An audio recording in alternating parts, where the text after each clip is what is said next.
More MWO comp action here. Some of the 2021 final series. I have my lovely, beautiful co-caster here. One last bite, even though we can't see him. How you doing, mate? I'm doing all right. How are you doing though? Isn't it Uh, like unholy hours over there? yeah, I was meant to get up at 5 a.m. I ended up waking up at 4, and yeah, I've been working too much, not enough sleep. So that's all right. It's what time is it now? It's nearly 7 o'clock now because these teams are a bit low, but that's all right. We'll work it out bit by bit, and we're just gonna wait for them to jump in. Then we will kick off. All right. So what we're just waiting on. Um, 5JD, you getting here? I think that's their tag. JGX2. Some people might know them. And then we get to start our bands. Indeed, yes. So I'm excited. I don't think I've cast a comp match since 2019, maybe? It's been a long 2019. time. Oh, that's a Maybe very long 2020? I don't time. even think so. Yeah. So yeah, I mean, I don't know. I'm super excited for this. I watched some of the matches earlier today, and I don't know. I just want to see what people are gonna take. I mean, it's after the weapon changes, we've seen all kinds of things get completely flip flop. The cauldron changes just completely table flipping the meta, which I'm fine with because it's been pretty stagnant since 2019 when they stopped doing patches. But yeah, I don't know. I'm not sure what to expect here. I mean, I know even KDCM that we have in here, they went from being, the poster children for Brawl back in things like was it Trials of Combat and things like that, and now I've seen them in Q running some sort of like control with a light pack strats, kind of reminiscent of the sort of things that JGX was using last year. So I don't Hmm. know, no idea what's gonna happen. Yeah, with the shifts, mate, it's all over. It quite literally is all over the joint. Like, just this Yeah, final series is going to be a little bit. I mean, you got a kind of an idea, but the full idea is anyone's guess. Truly, anyone's bloody guess right now. Like, right, just wait from the yeah, ban and see what happens from there. yeah, That's the pretty first much. part. And of course, we don't have any. That band isn't updated, so it's only one team listed. So it is the fifth Jaguar Guards versus KDCM for here. Even though the map, I've actually got the map band on the screen, but it is not showing because yeah, the link isn't updated. So Live's made a boo boo there or something. I don't know what's happened, but you know what? I don't really care. Um, but that's okay. We'll just wait for them to ban.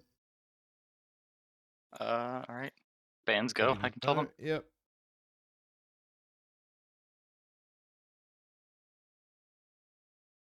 We will Alrighty. chill out and wait for it to happen. Just wait and Yeah. see. I haven't actually Hopefully the seen the other games, by the way, so I don't even know who won.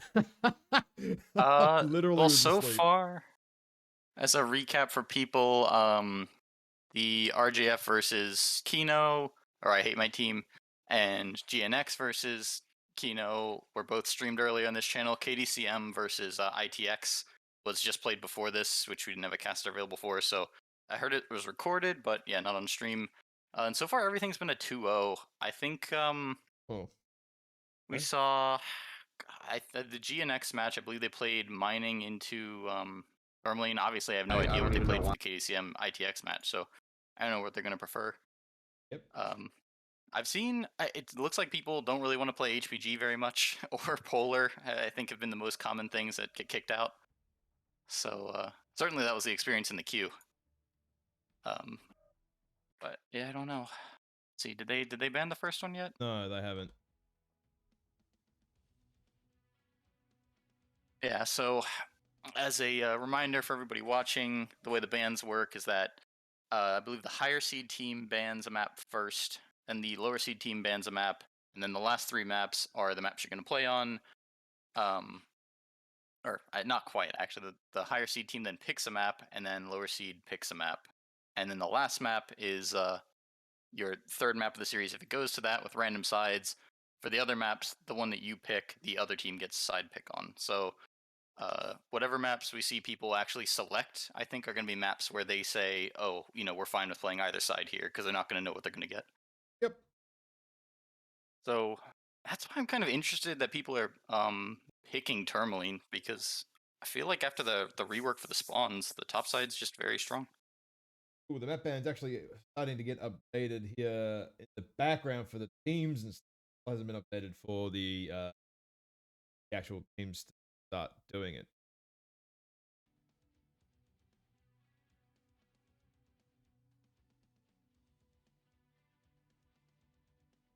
Uh, well, yeah, I don't know. How much more can I say about these maps? Yeah, I know. Really, I think, I just got done saying that HPG and Polar are the ones that people hate, but those are the ones that I really want to see play on out of the ones that we have today. So hopefully they'll get through. Um, I mean, mining obviously hasn't changed, and we saw that Hmm. played absolutely to death last year. Yeah, mining's Uh, the old faithful this day, and yeah. Canyon in a way too. Hmm. HPG flipped on its ass. Tourmaline, yeah, Horns. I think Polar would be cool to see too. Yeah. Yeah, I definitely think it the landscape has changed here for these maps. Even Tourmaline, which the map itself having not been changed, but just moving those spawns has made it so much more cap strat based, I guess. Or like there's a lot more emphasis on the way your lights play and how you handle the outside edge of the map because it's so hard to scout those routes. Um, so I think if and when we do see Tourmaline get played, a lot of it's going to come down to who gets ganked and who doesn't All right, they're on those edges. starting to ban. We've got Fifth Jags have banned HPG, Is that a KDCM. canyon ban for KDCM? Yeah, no Canyon. Hmm. Okay. Yeah, so there you go. HPG KO'd. Canyon is a very weird map now. Okay, is that the pick of Polar Highlands? All right, let's go. Oh, Polar First first. map Okay. and Mining. Mining Collective second. Yeah, that tracks for Ooh. me. Okay. All right. And All right. Tourmaline third. So we'll see what sides people pick here. I'm not honestly sure which side KDACM is going to go with on Polar. I feel like I prefer. Would they pick the left side, Team One? Yes. So, yeah, I kind of agree with that one Let me just set me from the them. timer up here. Where are we? And how did the sides get assigned for? Oh, I guess they haven't picked on Oh, they mining haven't yet. picked yet. If they don't take Shouldn't Team take Two, them. I'd be surprised. I feel like that's been the preferred side for, I mean, years ever since the map came out. But we'll see what they do. I think the side roll in Tourmaline is going to be really significant. Um, More so than mining if it actually ends up coming to Tourmaline. Yeah, KDCM on team one there. And work out what is going on with this ban. Doing okay. I Wow. can do Okay. other things in the meantime. 5GD went with Team One for mining. Hmm. That's kind of interesting to me. I haven't seen it pick the side for.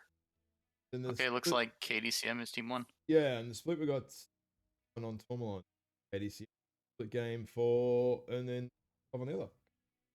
Oh wow, Okay. actually, 5JD picked Team Two as the side. I think.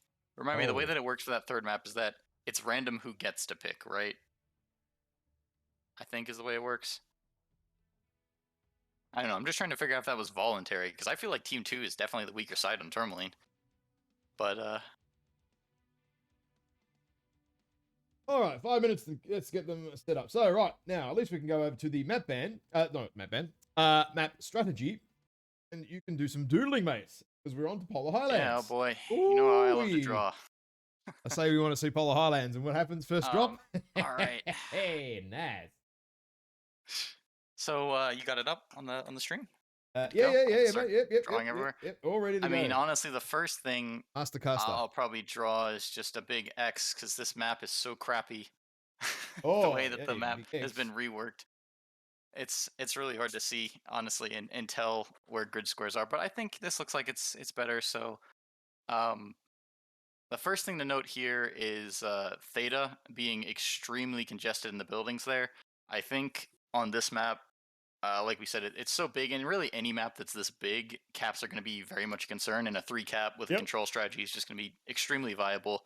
So I think with Polar, there's just something like this green, like a band like that, or orange here is just not going to be feasible. I mean, the caps are just so spread out that you're just going to be split up and able to be ganked if you do that. So it's going to rely on that theta cap for anybody to take a 3 cap. The question is who's going to commit harder to theta, because Who if you wants want to it, take right? it, Yeah. yeah, That's exactly yeah, right. you got to roll in there with like your whole light pack. And if we see one of these teams take just a light and a medium, or 2 lights and a medium with like a Vapor Eagle to trade, they're not going to be able to contest that cap if somebody just runs there with 4 mechs. So that's going to kind of set the tone off the bat, I think. And after we see that, I mean, you're probably going to see some. I would say the usual trading setups are all these new hills around the middle here. The Scamma Hill is useful. Rarely see some Kappa play, but we could see that. Um, looks like, is that KDCM already locked? Yeah, they're locked. So, all right, team 2, 5 mins. Mm-hmm. Mm-hmm. Um, yeah, That down I in think Discord and other stuff, but yes. both of these teams are going to do some sort of control. I don't think there's going to be a push straight through the middle, although it is possible these days because there's just so much cover in that. You I can should if you probably want. outline It's this. just if you're gonna go, you have to go, right? That's the issue with this. You can't sort of stall out a little bit of a push. You're gonna go Yeah. through theta and try and get them out, yeah, of that purple or pink box, whatever Hmm. color that is. You have to commit, and you pull out as we've seen a few teams do while we were playing in CompQ. If you stop, Yeah. you just end up in 2 choke points and doesn't work, right? Yeah, and uh, the Bravo Charlie from Team 2 and Bravo with some spread from Team 1. So it looks like 5JD here is going to go for the Sigma Kappa trio, which is kind of interesting. I think they'd probably put some stuff in Alpha if they were trying to run for an early Gamma Cap, or maybe that actually could just be a Theta run. I think those are slightly closer. It's always hard on a lot of the new maps. They've just bunched the spawns way up to keep things more consistent, and that's man, you can't really get a lot of intel from what your opponent's doing. Well, yeah, the approach on this one is actually it's actually a lot. It's quite covered too, right? In some areas, so you Hmm. can actually get sneaky snack going on if you want. But the guys are ready to go. We're getting into the game. Let's well, without further ado, let's get into it, shall we? All right, so I'm on the KDCM side. I already see a Viper, Black Lantern, Firestarter A, and a Incubus here. Incubus 5. That's the one with the Cap XL bonus. So they're definitely going for some sort of outer map cap control. Oh, and a Phoenix Hawk. So they're running 5-man pack here. Oh no, it's bugged out of me. Are you serious? Oh. Oh no, we're lucky. I think. Let me just verify some of the builds here. That Firestarter is SPLs. Incubus, I'm interested. Is that, yeah, medium pulse heavy machine guns. That's actually, I think, a really strong mech now. The Phoenix Hawk, also small pulse. Black Lantern, I'm sure, is, yeah, a bunch of pink lasers.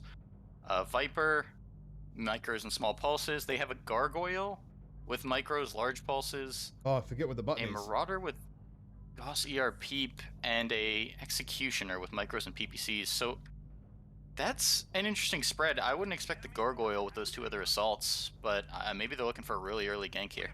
Can you remember the key to get the bloody overlay back up again? Is it backspace or tab or Q, depending what you need? Backspace Oh, is I've lost all names, of it tab because is it's done the overlay. lobby bug again. I hate when this happens. So now Polar's got the bug because of some issue. Don't know what. Wait. Well, Oh, hang on. I can at least do team. on the I can at 5GD least do side, team colors. So that's something. they've got Kind of. I've Polycap just moving up lost in the the Firestarter overlay. A. Awesome. Wait. I believe that's. Well, then I guess I'll have to narrate it really well then. Yep. Firestarter is pushed up for 5JD here. With LPPCs and small lasers, a bit more range build. Looks like the Phoenix Hawk on their side as well. With medium pulses instead of SPLs, a Mistlynx, a Black Lantern, and an Arctic Wolf for their light pack. 5GD actually is going for the Gamma Cap early, avoided Kappa, which is probably a good idea. So red team is KDCM is blue team. Yes. KDCM is the blue team, yes. Yeah. Okay. Cool. And Now I know what's they're just grouping up for push, although they've been spotted. Dreadnought was seen there by Oh, I see. Windscape, Yep. I think. No, not Windscape. Somebody fired a PPC over there. So they know they're just camping there for KDCM. I don't. Well, KDCM will have to definitely make a move. The question is if 5JD is willing to sit in a position that's gonna let them absorb the push, which actually don't know where that is on this map. Just sort of waiting for the push. I've actually got eyes right on the Yeah. whole lot, so I'm just waiting to see when it comes and what it's going to be about, because they're actually lagging. mean- the Hellfire is lagging behind here. Is that Hellfire? I don't. But What no, it's happened a with the gargoyle, I Marauder think. on It's hard to tell. KDCM? Marauder is very far back, very slowly moving up, and I think they're waiting for that to get into position to key in their push here.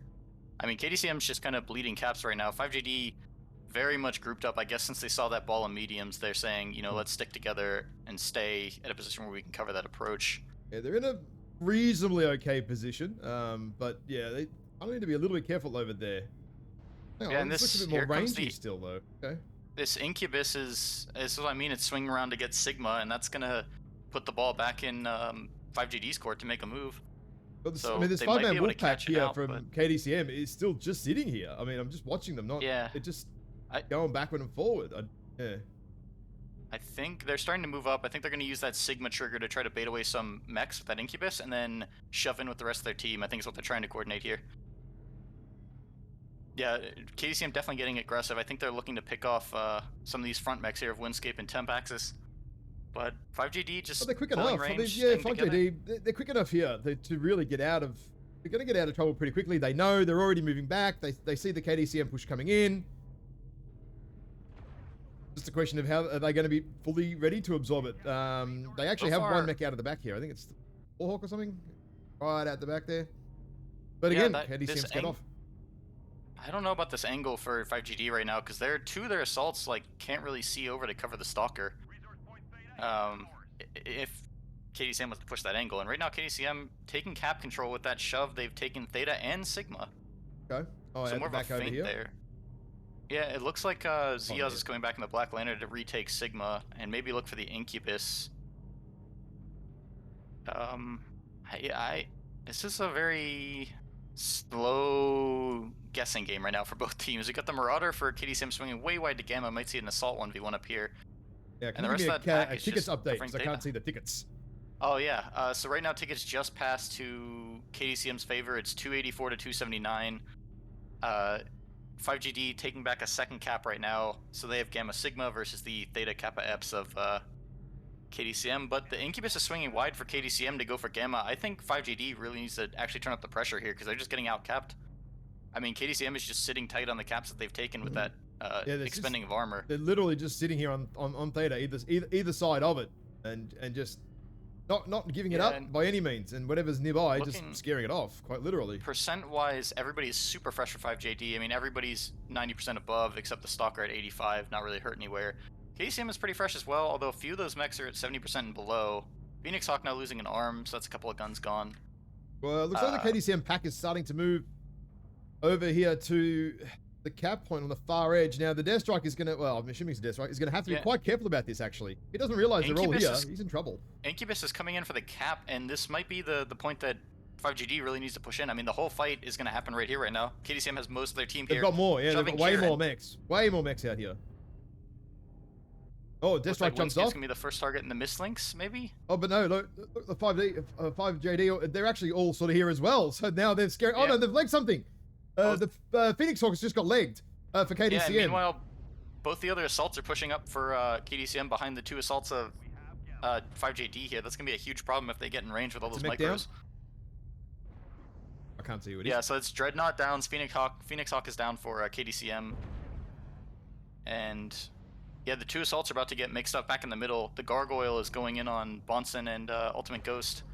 Yeah, this big fat marauder here is about to get chewed up for dinner. And it Big looks like fat boy. KDCM is definitely going full cap control now. They are just entirely running away. They got Jay just sitting by Theta to defend that. Yep, running away all the way back here. Looks like Iggity's trying to make a Yeah. run for Sigma. And 5JD is just letting him go. They need to cover that. And it looks like they've got Kieran taking shots on him. But yeah, 5JD needs to spread out really fast. Right now, tickets are 515 and KDCM's favorite of 408. KDCM is splitting So- to the other side of the map now with the Incubus and everything. Like, I'm just Yeah, watching them run I through think- Theta all the way over the other side. Yeah, 5JD is definitely going to need more than a 3 cap to a 2 cap to bring this back at this point. So they are going to have to Ooh. get kills and get a 4th cap. And that is going to be really tough with how many mechs KDCM still has on the board here to defend caps. Yeah, well, KDCM could just delay on the far side of the other of the well, whatever Yeah, I mean, the this ridge or kappa whatever you point want to is, call it, the peak. I don't know. If I've got a name for that yet. yeah, Whatever it is, but you can just sit over here, literally, with this Incubus or Firestarter or whatever it is, and just deny the for a minute quite easily. That's all you need to do. So, fight happening. We had Ziaz defending Sigma from the Gargoyle and Incubus. And Jay looks like he's going to go down on Theta. I feel like 5JD overinvested mechs to go to the middle of the map here, because it was just the Executioner covering it. I mean, they will And kill him, Polycat but won't be there's able to 5 take home mechs. cap either. There's literally Yeah. 5 mechs sitting there. So this is going to come down to looks like a 1v1 between the SPL Firestarter of Squeebs versus the LPP Smalls of Polycat for Kappa Point. Could be game deciding, but even then, I think at this point, 5GG is going to need a 5 cap to bring this one back, so they need to start spreading out really fast from Theta. They don't even need to be taking that over right now. That Knows, isn't mattering I'm at all. assuming it's Polly knows someone's over here, but where, right? And then here we go. Here comes the fight doing now. a great job of keeping mechs in cover here to try to catch out whoever comes in. Oh, cap stop, cap stop. Yeah, she spotted the Firestarter. This is definitely a favorable fight for the SPL Firestarter. But the Mislinks is coming in for 5GD as well. What they need to watch for is it looks like the Incubus has gotten away to go back cap Gamma, and if they didn't notice that and they don't get on that, okay, it looks like they're trying to catch up to him, but yeah, that could be game defining. The KDCM Firestarter should be going down, and surely any moment now. Yeah. Right? No. But even if he does, I mean, they've got Epsilon with Ultimate Ghost moving up to take it, and I think Fess and the Viper can delay it. This is going to be very close. Oh, no. Queebs manages to get the pick. And the Mislinks is leg 2. They're both legged. They're both mechs are legged here. Oh, so Mislinks gets that fight out, right? So we've got another one over the back here at Gamma, I believe, right? So yeah, Windscape legged, open CT. Looks like there was a pick up on the Gamma side of the Mad Cat trying to contest the Incubus. That Incubus has a huge amount of DPS. So that's going to be Black Lantern versus Incubus and Black Lantern, and there's no way. They won't be able to win that fight. That's just even right now. Stalker walking all the way out the back here of the back end of the map. Oh, wow, this is we're sitting long, right lonely now walk out here, points. man. Holy shit. So, wow. Yeah. And then he's going to get harassed by a Viper. Sigma. Oh, no. Or I guess that's Epsilon. Oh, no. I think it's... Oh, G-Ray manages to run onto Gamma to stop the cap, but yeah. There's just not enough mechs on the top side of the map right now for 5JD, so they're going to be able to take Gamma on the KDCM side. And even if Ultimate Ghost instantly capped Epsilon here, I don't think that's going to be enough. So, in just a couple seconds here, it'll tick over. Yeah, pretty close on caps all the way to the end, but massively harassed here. And enough to that was all right. So that was exciting. Like that's a bunch of new mechs. I like lots of different mechs actually. there. Yeah, I think that's a good match, and I think a lot of the matches here should be pretty close. We had a very tight contest for top 12 this year. There we go. Win to KDCM there with 750 tickets versus 711 tickets for 5. There we go. So, looking at the scoreboard here, Ultimate Ghost, ton of farm in the Stalker. Wouldn't be surprised if there's a strike in that, because he's just so far out front of the assaults there, doing a ton of damage trading. Other than that, I mean, damage is solid across the board for 5JD, pretty balanced. And even for KDCM, the Phoenix Hawk got lost in armor early, got picked very quickly in that first engagement. Other than that, mostly even numbers, but the story here is just how much more damage 5JD did than KDCM and still couldn't seal a deal. I think just because they didn't spread out tightly enough and didn't pick out some of those mechs that were able to run off to their flanks. Okay, what I'll do is I'll flick over to the map strat for you. Meantime, a little bit of drawing of what happened, because it wasn't too hard to see what was going on without any overlays and everything. It wasn't, what, Polar's easy to do when that happens, I must admit, because it's not too, a little slower play out. I mean, if it was Mining Collective, a little bit more difficult, actually. But all right, so I'm just gonna start drawing roughly how things went. Is the match right up? Am I live here? Yes. Oh, yes, yes. Okay.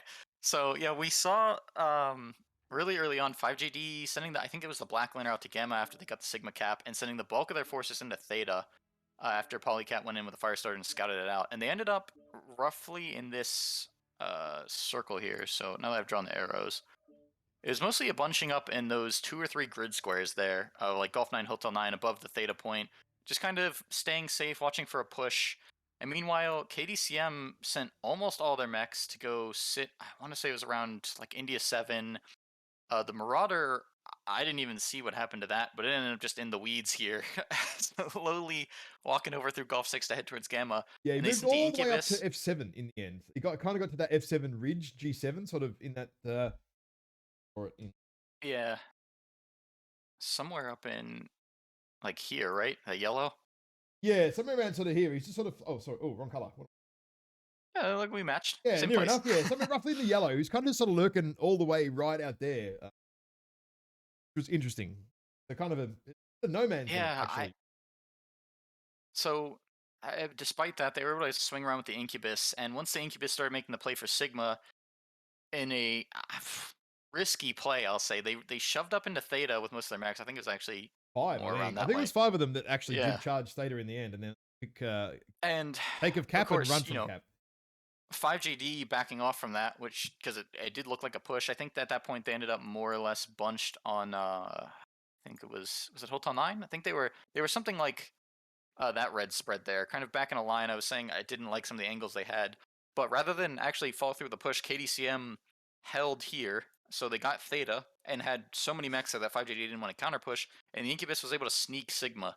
And after that point, that was when it started going into KDCM's favor. I mean, I'd go so far as to say that the Marauder out by Gamma wasn't even necessarily great for the job, or maybe whatever it was planned to do, it wasn't able to, because I mean that mech contributed to the Gamma fight, but they already had a 4 cap for KDCM just from that movement alone that they did, which is super strong. I think that Incubus is really what was the biggest driving factor for them that match. The fact that that wasn't put down and was able to just keep running around the map with that Cap Excel and how fast that mech runs, just keep flipping caps is what kind of doomed 5JD there. So I don't know. I think they spent a lot of time with their light pack, their wolf pack, just kind of playing a puppy guard by their assaults. And They got scared into once that push from KDCM. yeah, I think that's what it was. They were fearful of that sort of that pack coming around on the sides of a mech somewhere, and yeah, their mediums and lights they just lost map control from that. so yeah, it looks like I'll flick over to mining 5GG for is you. locked in for mining here. Yeah, while they're But still yeah, sorting their stuff so out. Oh, overall, I think 5GG needs to be more conscientious about the caps. They need to start watching for that lone mech and trying to get that pick on that Incubus, because had KDCM lost that Incubus, I think that was definitely winnable for 5JD. yep. All right, so on the second map here, we've got 5JD is locked in on Team 1. I'm actually just They're catching going up with a to the what you might call it, Twitch the chat, stream at the something. moment where where they've killed a marauder, and you can just see the KDCM, but they bail out straight away, whereas the Yep. DJs, they just stuck around too long. You can see as soon as 3 or 4 Hmm. guys bail out, you can kill that one guy with 2 mechs, 3 mechs. You don't need 5 guys sitting there dealing with that. So Yeah. happened.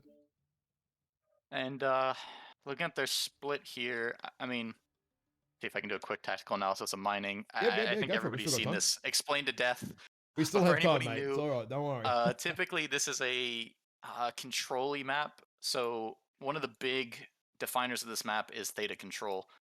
Is not typically played like you see in PUBG, where people run up to the ramps and stuff. You see a lot more activity on all these raised areas of the map, the pink. And typically, what you'll see is both teams, they'll take their early caps on either side, and you'll both get a 2 cap, and then there'll be some vying for theta. And the team that gets theta is probably going to just want to sit back in their pink boxes and just have their map control. They're sitting on a 3 cap, they don't need to do anything. The team that doesn't have that cap is going to then look to make, frequently we see these pushes across the top of the map. Sometimes we see ones on the bottom, and then that turns it into this vertically split game rather than a horizontally one. So you'll see people will flip the back caps here, and then once again it'll give an opportunity for theta vying because of that shift in map position. It's And interesting depending on how who it comes out does of end that, out it like that dictates the pace. sometimes. Where you can start up, and then sometimes where the game ends up is just It's almost a 90-degree rotation. It is. Yeah. So Happens a lot. I Not always, but sometimes that's how it ends up. Just sort of depends yeah. how the game plays out and who's got what cap control. Because again, Theta, like most maps, Theta is the key. Always is. If you can either get it or deny it early, depending on what your Mhm. strategy is, either take Theta or deny Theta, and spell out the next 2 or 3 minutes of your match. Yeah. And I think I mean, it's also worth pointing out here in mining. I mean, look at how small the grid is for this map. The other possibility you can always see is just arrows going that way. Mm-hmm. You just get Mm-hmm. hard shoved. And that's why I'm kind of surprised 5GD picked Team 1 because I think on this map, Team 1 has more cover on the approach to them. They just kind of have their backs against the wall a lot more than Team 2 does. So, uh, we'll see if We will KDCM wants to be see. aggressive again. We will see very But soon. yeah, at the end of the day, we will see, right? We will see because Um, they're about to kick off here. So yep. Right now, it would be. Geez, I flipped myself. I think bracket upset, right? If KDCM finishes this one out 2-0, I believe 5GD coming in as the higher seed slightly. Um, not as much of a discrepancy as the earlier matches today, I think, but you know. yeah, we'll have to look at the bracket. Well, yeah, someone goes into the loser bracket after this match. Either way, All right, looking at the what am I saying? Mechs. have to wait till this On the stupid 5GD side, dropship pisses off this time. we've got Phoenix Hawk, Firestarter, Mistlinks, There we Javelin go. for the pack on No the bug this 5GD time. side. It's good. Right, let me check the builds. And they've got a Summoner, Mad Cat, Executioner, and Supernova. Executioner is your usual PPC micro build. Mad Cat is Gauss Larges. Just Summoner peeps. is PPCs. Highlander here. Just 3 peeps. Nothing else. Okay. Nice Vapor Eagle, bro. And the ever popular Supernova 1, ever since it got that ghost heat limit. Mm. Over on the KDCM side, we get the Firestarter Viper, Mistlinks. Is that it? And a Phoenix King Hawk. Crab? What guess is this?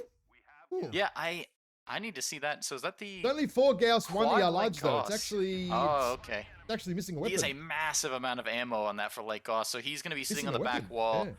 I think just exploiting, the range of that light Gauss to just, basically be a Gatling gun sitting in the back there. So 5DJ or JD or whatever the bloody letters are pretty aggressive here on Theta at the moment. I'm just checking out the builds while we go. Everyone at home, now I can actually do it and it Oh. works. It's good.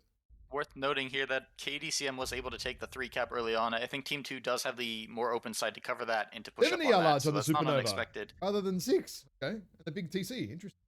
Yeah, I think you can shoot the 4, eat the ghost seat, and then shoot the 3, and that's what people have been going for. KDCM being very aggressive on this bottom area, 40 shoving large. 5GD in. It looks like 5GD they haven't built enough confidence to go for that middle cap. I think they can take it. ADSM seemed to want to brawl them pretty early. Yeah, I mean, GRAM actually. getting really pretty heavily bullied here, but ADSM coming into bully but running away at the same time. So Yeah, interesting. I think they ate a worse trade on that. They're Yep. maybe looking for light picks in the middle, but An they have airstrike no got them pressure on the too. top of the map. Dreadnought and Squeebs are way down on percentages.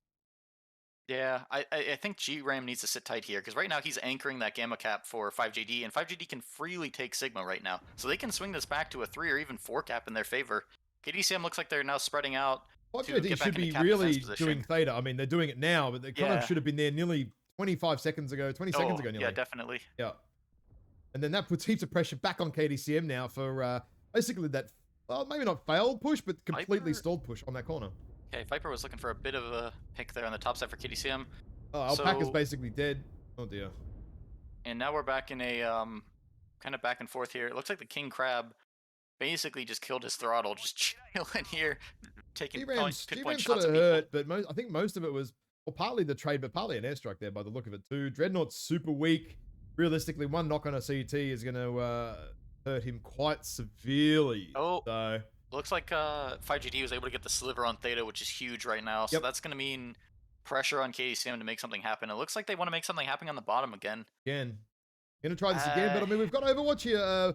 Bonson knows they're there, right? Like, Yeah, it's the Mad Cat, kind of he square peg round knows. hole right now. and And here comes you can Zeos see, finally going for that 4th cap like I was calling. you can see the movement here too. From the blue team, they know, right? They're well aware of what KDCM are up to here. They've just got every angle covered this game for each, other than last game where they kind of were all piling into one. And they got Giggity Yeah. over the back here. And I'm gonna call it. This is an undergun king crab. It's missing one weapon at least. You can fit the same loadout on an annihilator with 2 peeps. I Oh dear. Okay, it looks like KDCM's Oh pushing no, in. here we go. It's on again. They're crying again. Alpaca goes down. Oh, they managed to pick Alpaca on the gear. They're all jumping up here. KDCM are trying nearly the third time here. Jay is in the summoner here has been legged, taken out, and dead. CT destroyed. Oh, this is a failed push here. Creeps is diving. They're all diving in on G-Ram here. He's going to die. He's one touch on the CT. Another mech down nearly here for KDCM. This is not good. This is not good for them. They have Managed to pick bled. G-Ram, but yeah, they're going to lose all their lights. Yep. Yeah, they're going to lose half their team here from this. Looks like Ghost finally pushed up to pressure Giggity and the King Crab, although it's kind of moot at this basically point. dead. Yep. Zeus should be able to finish up.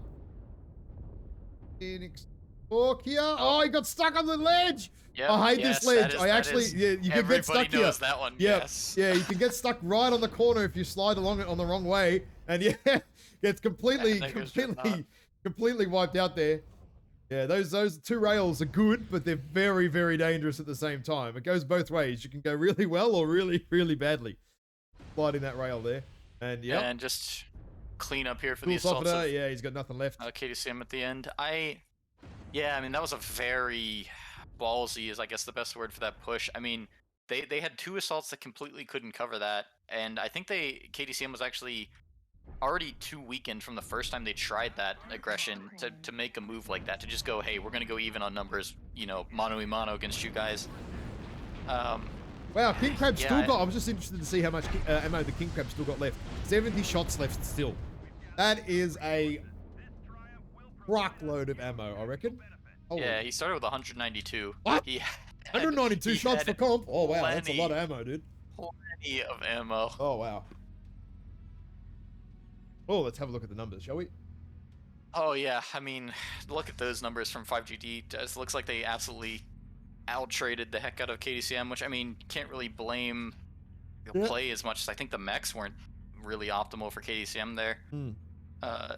Then on the rest of the board, I mean, yeah, Assault's just having a field day for 5JD. The rest of their mechs doing some work. I mean, I think really only got some purchase when KDCM made that push, which is really all the lights needed to do, was just defend. Yeah, all the assaults, they just got easy farm of the KDCM guys, simply because of just those failed pushes. You know, 2.5 sort of pushes around a quarter, and every time you back out, you're just eating damage all the way in, all the way out, all the way in, all the way out, and it doesn't work. Interesting, the King Crab though, using more than half the ammo, only did 200. So either missing shots or well outside optimal, I guess. But it shouldn't be too bad for like that. Well, it looked like when I hopped in his cockpit, he was taking a lot of shots at like Kieran and the Mad Cat sitting up in the tanks and other really long distance. Or I guess Kieran wasn't 1,400 meters away by that point, I guess. Supernova maybe. Yeah. Yeah. So yeah, I mean those things only have an optimal of 931, and you're only shooting with light Gauss. So. Well, it's 1-1 now for both teams. So we do go to the third match, which will be the set decider.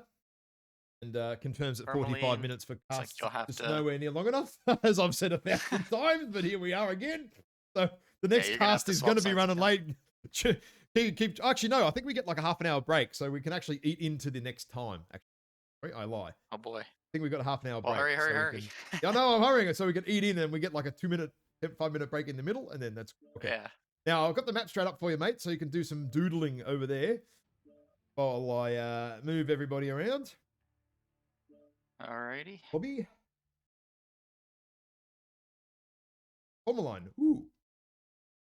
Alright, let's see here. Yeah, I guess I can just draw on mining. Basically, I mean, it was some of the similar play like I mentioned off the bat. We had, I think, a spread roughly like this from 5GT, so the blue X's, and KDCM went with 2 back really there, actually. Right? Something like that. There. 1 point at Echo 6. Yeah. Yeah, I think they had, maybe it was Jay and the Summoner might have started back here. Yep. I was paying a huge amount of attention, but he was up real front, real quick. KDCM grabbing the 3 cap, and then 5GD grabbing their 2 cap, and just content to sit, which I think was wise from them. You know, they knew Theta was going to be tough to get off the bat for 5GD. And then KDCM started to go downhill when they had that aggression on the bottom. I don't think it was necessary. I think maybe at that point they could have just said we're going to clinch the match right here and gone for that 6 on whatever 4 or 5 it was. But I mean, at that point, 5JD was all bunched up, all their lights were sitting there, and so KDCM just bled armor. Like, yeah, they did They damage to could the have just Executioner, but he just yeah. played kind of small after that. You could have just had your Pop Tartars over here, just trading down in and forcing the Mad Cat off at Yeah. least. Or I mean, especially while you've got the two mechs over here in Delta 3, right? They weren't going to be Yeah. doing much over there, you know. If they just let Nope. them sit there and you didn't guys didn't overextend too much with the armor too early, these two Delta 3 guys wouldn't have been doing well bugger all apart from shooting the King Crab at the back end of the map. So Yeah. I think that's the other big component of the strategy here for KDCM is they have this anchor sitting in Echo 6. That thing is not going to be able to cover you at any point that you cross that blue line. yeah, So if you're looking to be aggressive past that, you are guaranteed playing down a mech, which just gives 5JD all the options they have. And I was even going to say, right before the second push happened, that I didn't like that 5JD was keeping two mechs back here. I mean, the Supernova maybe, but the Summoner was sitting back there at like 95%. Like they basically playing with a hand behind their back while Hmm. Ghost just free traded the King Crab. And he could have pushed up and been more aggressive. I mean, they were even a little slow in the caps, which then would have put the pressure on KDCM. But yeah, I think you compare that to their Polar, I think they got a little too aggressive on this, whereas they showed some more of that restraint on Polar and played for caps, and I think that was where it went wrong there. yep, definitely. Right, well, let's go across the Torma line because Team 2 is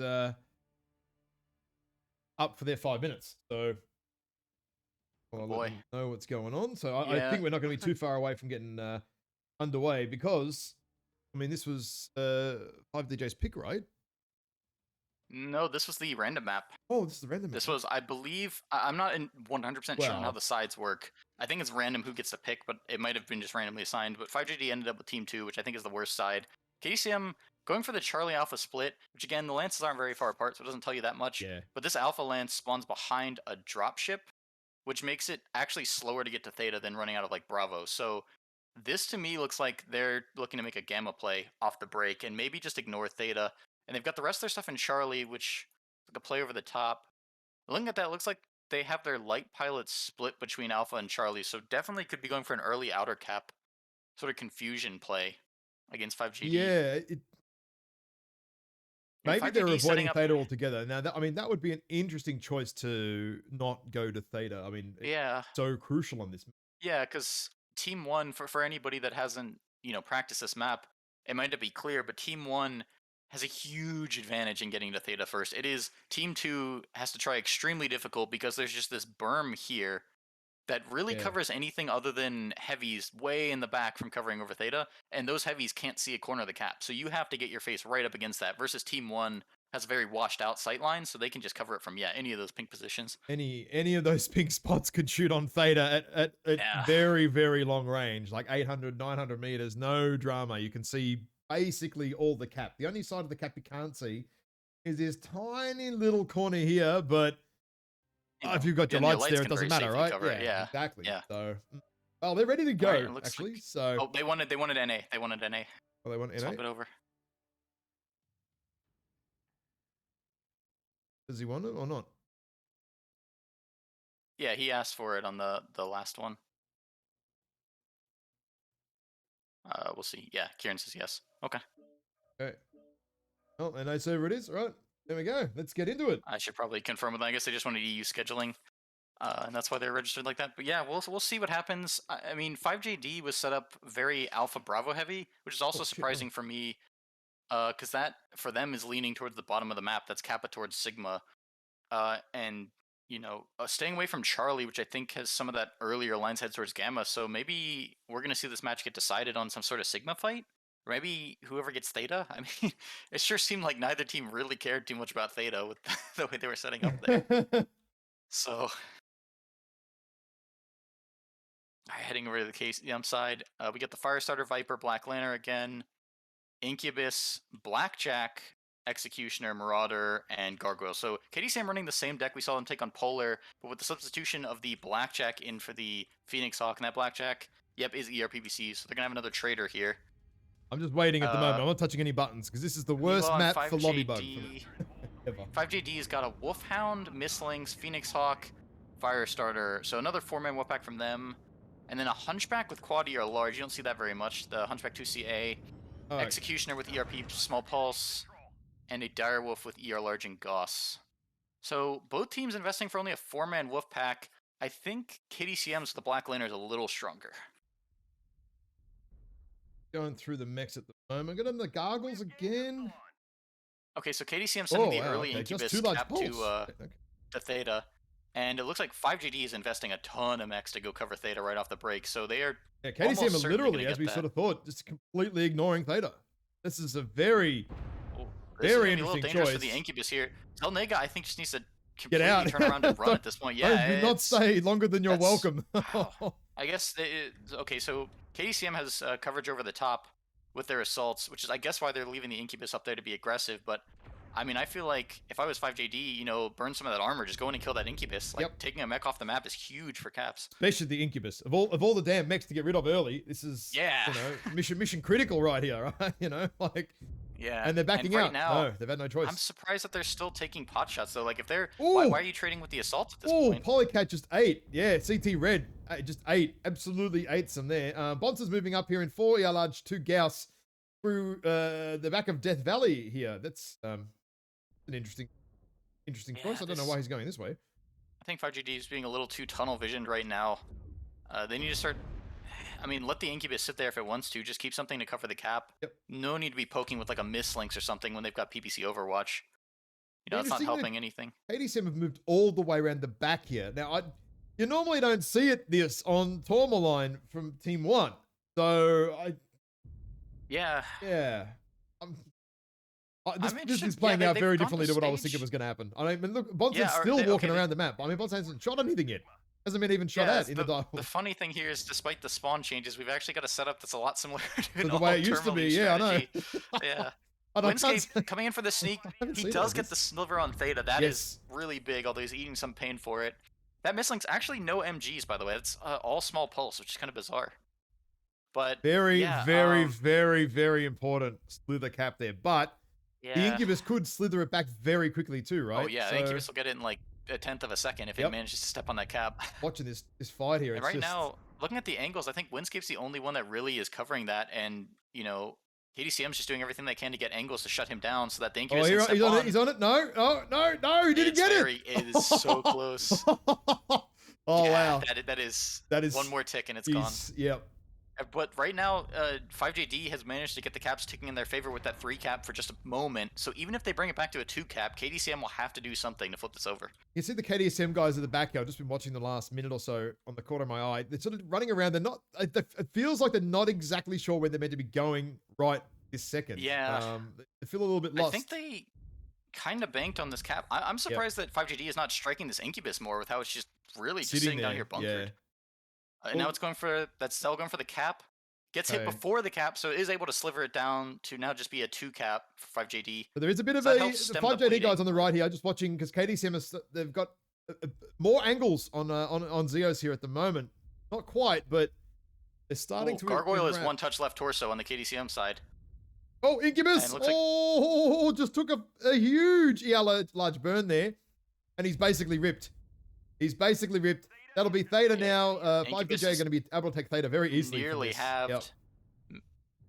Yeah. Manages to make it out and save the whole mech. But he got no armor left. Yeah.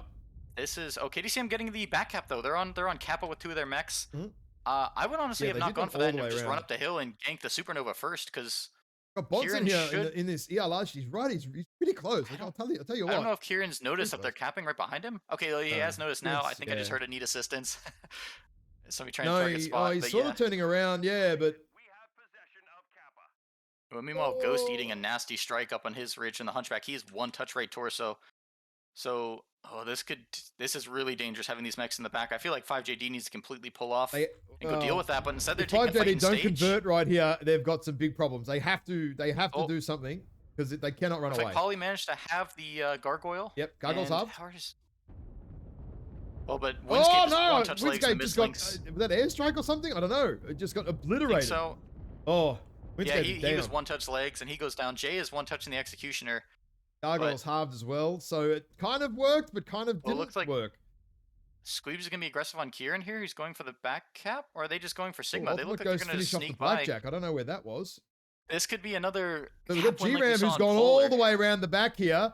Finishes off Alpaca and helps work out the blackjack. So Mex and Bonson, He's look going at for that. Eps, that's 90% good. he's moving up. We've got Screams But, behind. oh, the 2 Giggity. lanes for KDCM are going in Yep. for the middle for Bonson? Yep. This is just wild.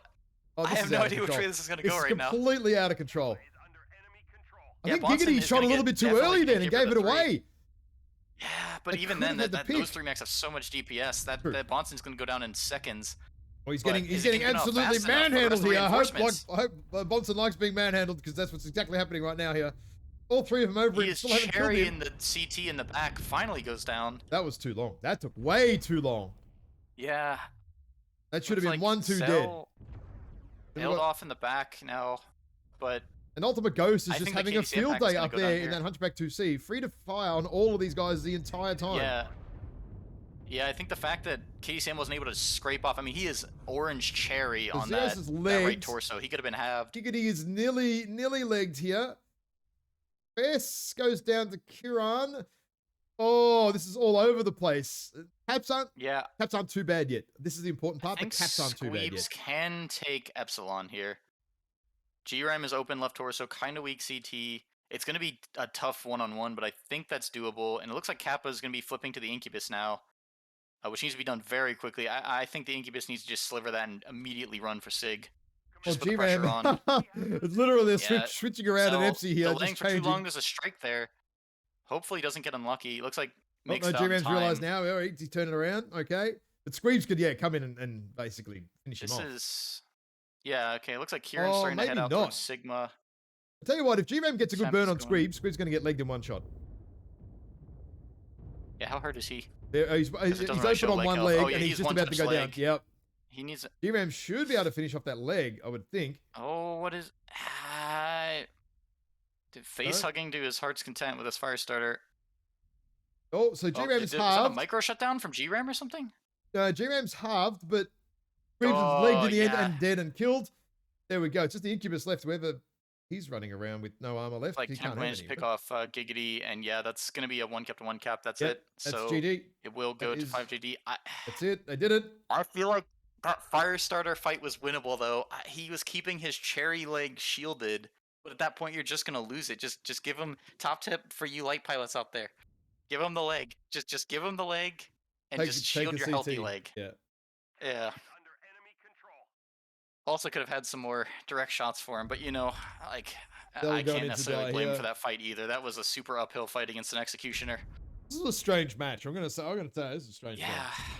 I mean, bizarre.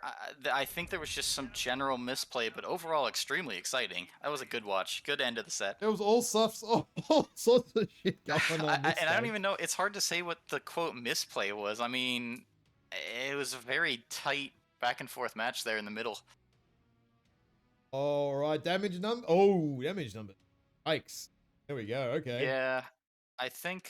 Let me see All the these. Ultimate Ghost just sitting up there farming for ages during 2 or 3 of those engagements. Like, Ages. again, the fact, like, one more hit on his CT or right torso would have that mech, and he would have not been that useful in that light fight. But I feel like he was super helpful. Oh, yeah. I mean, Axis you there can in see the, right in the there. Phoenix Hawk, not too bad either. GRAM doing a lot of 5JD work. just farming. And yeah, meanwhile, ECM just not able to get enough out. I mean, look, you see the Marauder did a solid amount despite being one of the earlier mechs to go down. Gargoyle was just not able to apply itself. And looking at how hurt Dreadnought got, I don't know if they were using that for covering fire or maybe some trading, but that mech did not have the weapons it needed to be trading with some of the things like the Supernova or the Hunchback or stuff like that. Like 2 large pulses, just you're not really effectively Yeah. trading against much. It's either 3 large Definitely- pulse or bust. I think would have been more scary if it was like defending a cap or just sitting tight in the castle, because I mean that mech got halved and went down almost immediately when the light fight happened. If that mech was fresh, it could have completely flipped that game over. All right, gonna well, flip since over we to have- Maxstrat here on that one, Yeah, because Cap, geez, there's a lot of try to draw a this lot out. of doodling gonna go on for this one. Oh, okay.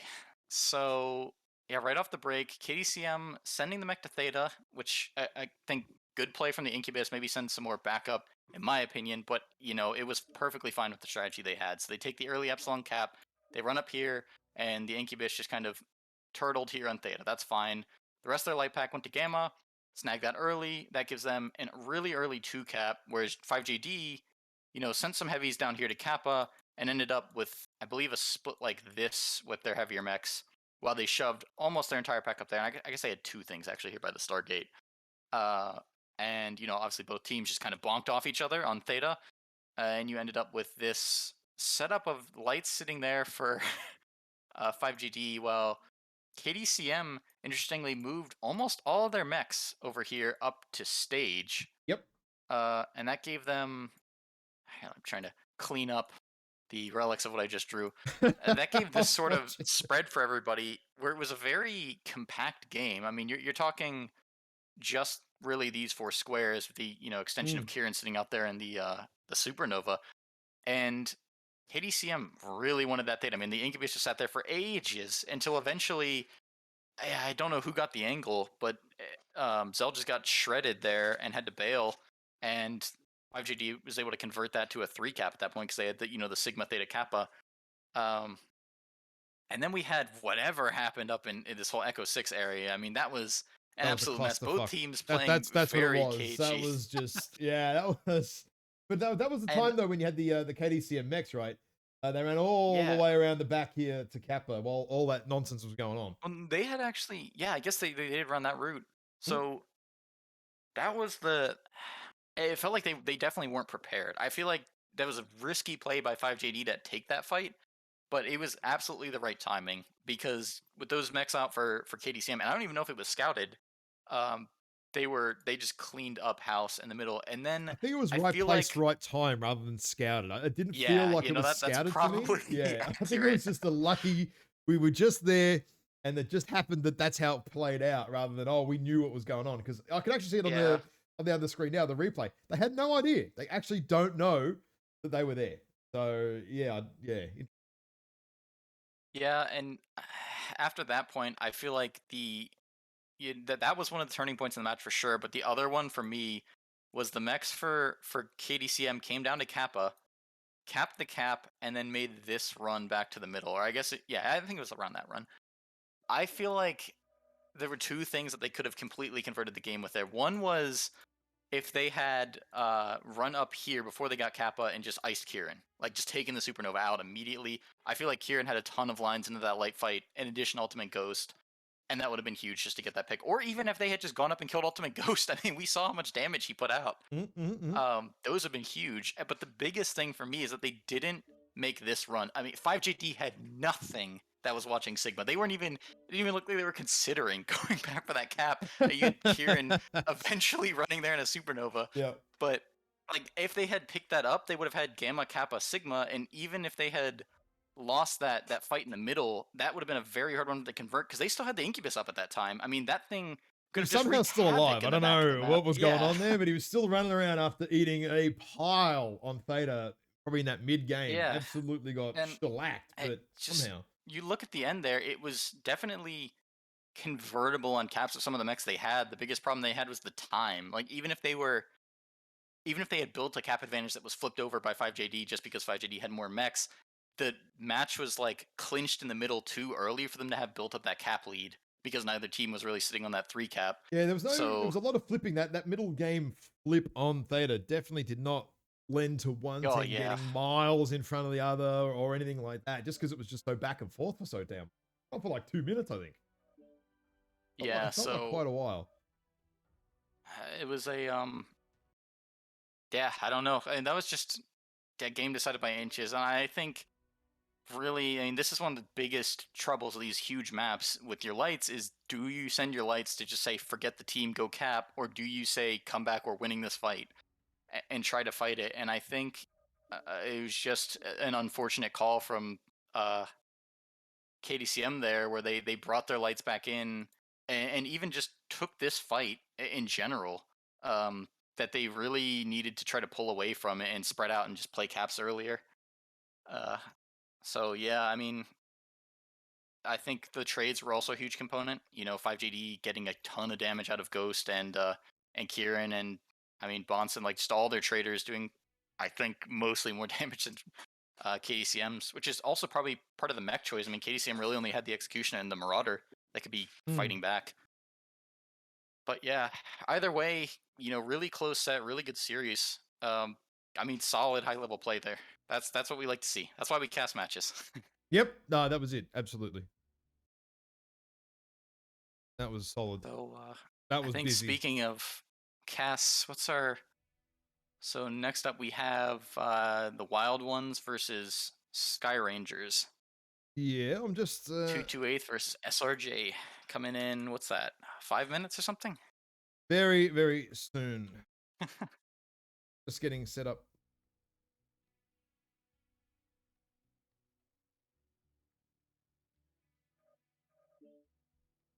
Player invites out. Set up. Need to find the map strat link. And then what we can do is get these teams ready. Although we've still got 5 minutes before their start time. What we might do.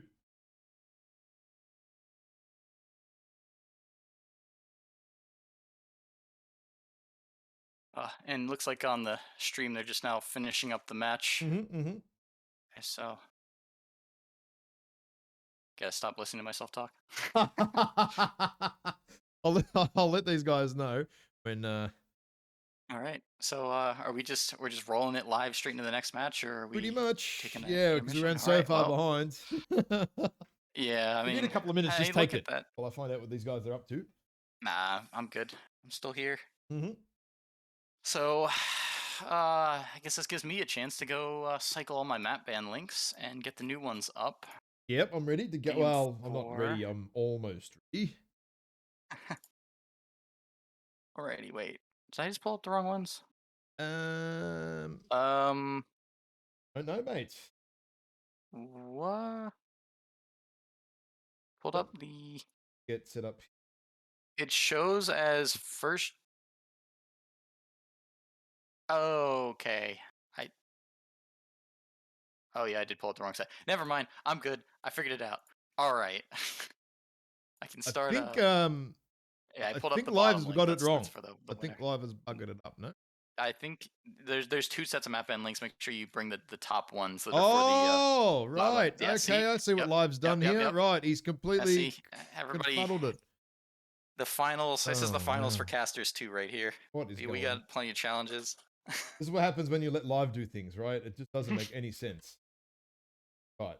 Okay, there we All go. right, 228 so versus SRJ. Right. Okay. Right. Right. There we go. Good, good, good. got the lobby and everything. Mm-hmm. I will say that I think of these two teams. I guess I can give a little background while we form up. Yep, I'm going to go So quickly anybody. refill some water while I wait for these guys to decide when they're ready to start, which sounds like it might be 5 minutes. All right, sweet. Yeah, looking at the teams here, I guess I get to give my a tactical analysis. Uh, we've got Sky Ranger Jaegers versus 228 the Wild Ones. So Sky Ranger Jaegers, we played against them. My team here for Dilute played against them in the queue a few times. I know they've been around for a while, had some roster shuffles, but a lot of old name players there. And at the very least for this season, I believe in the past they are very brawl heavy. They like to just run a huge coordinated wolf pack and just run straight in with basically all 8 mechs, maybe one Overwatch, and they're just going to come straight at the Wild Ones. But I believe the Wild Ones is also a very aggressive team. I know in the past they liked that sort of brawl, DACA supplemented push. I mean, they also have some very capable pilots over there, like Jay Z, who a lot of people know. Very, very good shot. Loves his stalkers, and a lot of people who have seen those quirk passes and the buffs know that a lot of those stalkers are built for sort of mid-range, long-range stuff now with the quirks and the sort of weapons they can mount. So would not be completely surprised to see them also do some sort of aggressive, map control movement where they kind of push up and then sit on a 3 cap. Very possible from them as well. If we do see two teams that just want to go like brawl straight head to head, it's going to be a very bloody and very fast set. Uh, and I think, but just after all I've said there, that they're probably going to not want to play on Tourmaline and Polar. Because I don't think either of those is really conducive. Or maybe Polar. We've seen Polar pushes can straight work. across the Polar middle. I can said it can work, I happen, yeah. reckon. Yeah. If they do it I right, think I would definitely say Polar's an option. I think Tourmaline is Normally, probably going probably to be a not. banned one. Yeah. I I mean, think you we're can, and you can catch out some traders, but they've got to be where you kind of expect them to be. And if they're not, yeah. then you're going to have a bad, very, Yep. very bad day. Very bad. Yep. I think we're gonna see Canyon get picked almost definitely because the sides on Canyon don't matter very much, and it's a very strong map for brawling now. There's a lot of cover around for you to close in, and probably mining. I think that's a good fit for the wild ones and the way that they play. I mean, also the fact that that is an ancient comp map, and both of these teams have been playing comp for a while. They're gonna feel very at home on mining and know kind of what their game plan is. So HPG might be our random map, like our shuffle map for the Ooh, third you slot. reckon HPG? Ooh, It would be maybe you're exciting. right. I would Maybe, like to see yeah. it, but Hmm. that's what my logic leads me to believe. So we'll see what happens, as always. We will when they actually start banning. Okay, it looks Now we like wait.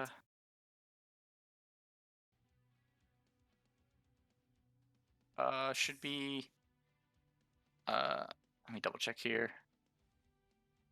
Telling him to go. Oh, oh, All hurry right, up. wild ones banned first. Ban thy maps. Ban all thy maps. All right. Oh, ban for HPG. No. Ah, bugger it, dude. We wrong already. No! We haven't even started. I'm All right, already wrong. Eric, throwing the whole clipboard away. Ah. All my notes are trashed. Ah, shit. All right, so Oh well. let's see. All right, if Sky Rangers You know what? doesn't It's gonna ban be Tourmaline Tourmaline, Mining and Canyon or something. no, yeah, they're gonna completely table flip what I Oh just said. They're no. gonna ban Canyon or something. I think you're Oh right, man. dude. All right. All right, waiting with bated breath. If Tourmaline isn't banned, I think it's well, because Wild Ones could pick it at that point. Heck if I know now. Yeah, I don't know. I Uh, genuinely thought HPG were probably going to be an option. Hmm. yeah. I mean, I'm not entirely surprised that teams don't want to play it either. That map is so risky, is the best way I can put it now. There's so much open space in the middle that it makes it hard for you to make a mid-range movement, which means the wall is just that much stronger. Also, just the access to the wall is a game changer. So it used to be rock paper scissors. Actually, a little bit of context for HBG there. Used to be that you had the wall would beat brawl, brawl would beat your mid range that moved up in the middle, and then your mid range would beat the wall because you could just move up and then crush people with better weapons. But now, with the way that the map's been reworked, I feel like that mid range is not as good, and brawl is strong, but it's so easy to get max on the wall with those ramps now that you're expecting there to potentially be more than just one or two guys up there. And if their whole team's up there and you run in with brawl, that is an absolute gamble.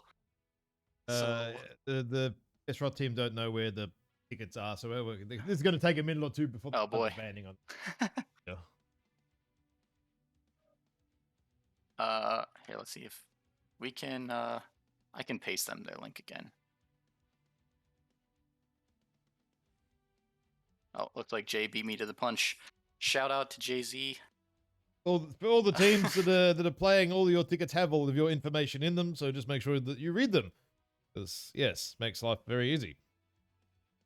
Yeah. So I maybe with everything I just said that the reason the Wild Ones banned HPG is because they want to brawl, and they know Think like at so? least on Tourmaline Hmm. everything's ground bound more or less. Like you can push up, but on Hmm. HPG.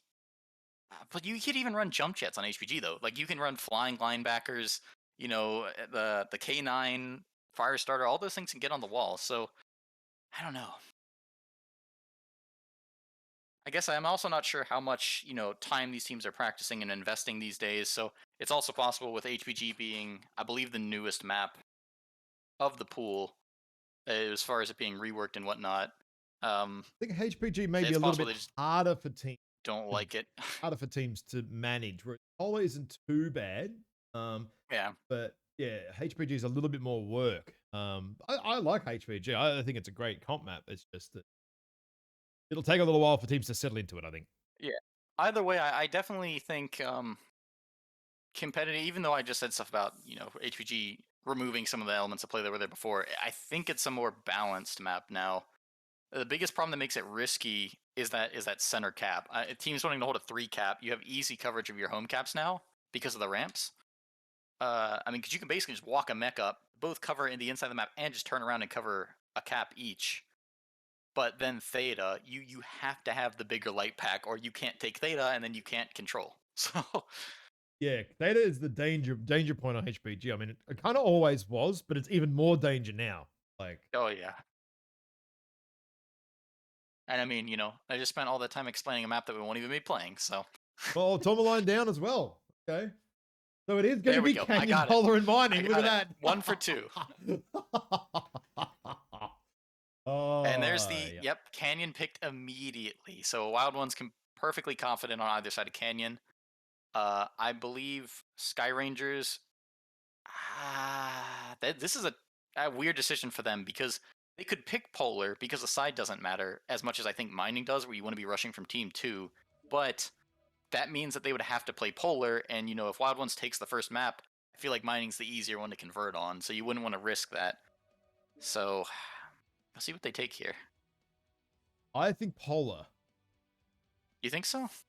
Oh, I mean, we've definitely seen them play it in the queue. yes. True.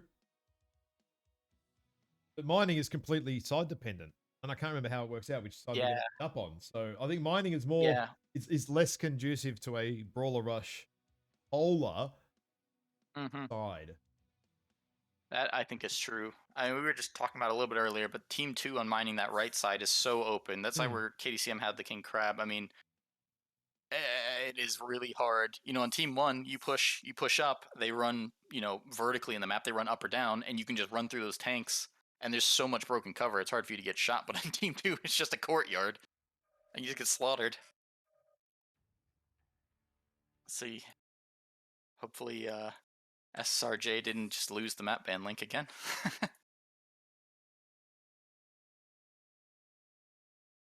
Yeah, we're waiting for them. Here. Good thing we started right on time for this game because Yeah.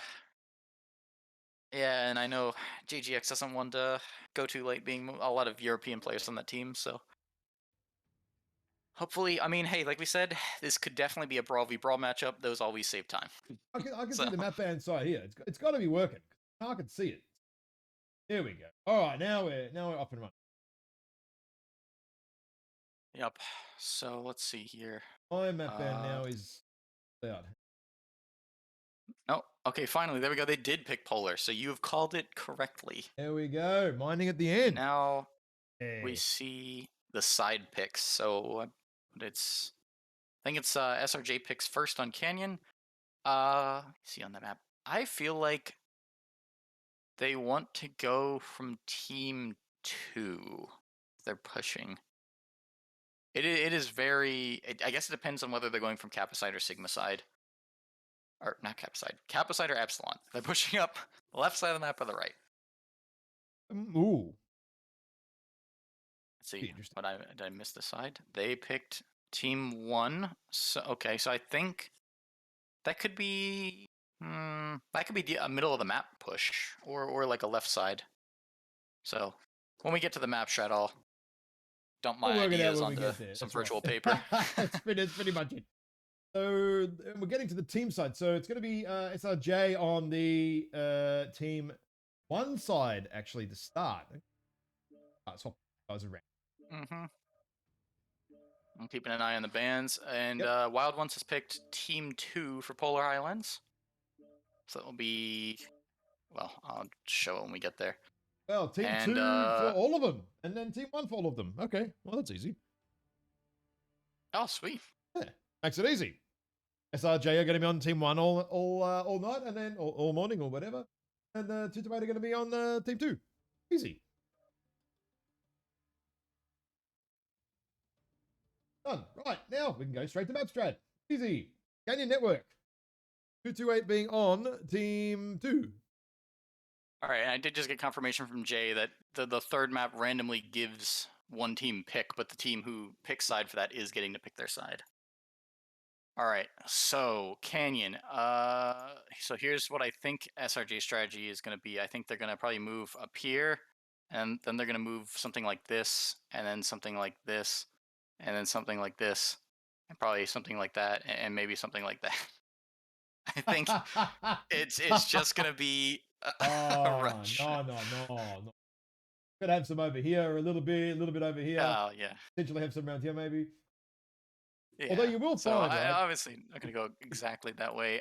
You I do think, junkyard, right? You can. I've seen a few teams get caught out. You put one or two mechs there, and if push does come in far and quick enough, you can't get out. You're done. Like, if you have enough yeah. mechs here to shoot back at it, well, completely different. We'll Ugh, see. There's that a is, I lot. mean, 100% the danger with Canyon these days, right? Is you're looking at Team One because you spawn all the way back here. The spawns don't tell you where they're going. Before it was the case that you had this setup, and if Yep. you said, "Oh, look, there's 4 mechs in C or there's 4 mechs in A," You you know knew. exactly where they're Yeah, you going. knew what was coming, right? Yes. Yeah. So both teams, it's going to be huge. If either team is pushing, if you're the one pushing, you want to be the one to decide how the engagement happens and who you dive on first. If you're on the back foot, you are easily picked apart. In some So ways, it's more.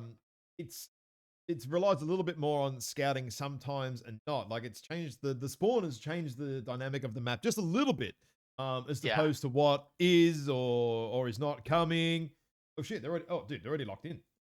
All right, well, wasting no time. wasting no So time. No time shall be Alpha wasted a this day. little undertunned on the S route side, which I think probably hints towards that sort of brawl deck, maybe like a gargoyle or something. Yeah, Because traditionally, if assaults you're a don't bit really get lighter, you you're a much. bit faster. That's pretty much how it works. Just about. Oh, not always, but the vast I majority remember of the time.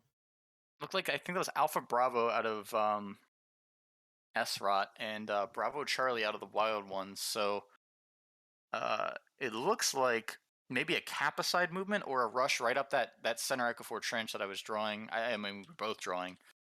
Wild Ones stacking up more Oh, Bravo Timberwolf, Charlie, which is the right Mad side. Cat, So maybe a X1 Stalker, move. Oh, Venus all Hawk, right. These are some Black exciting picks. Lana. I like these mechs That a Cougar? No, from both Firestarter and sides. Missing.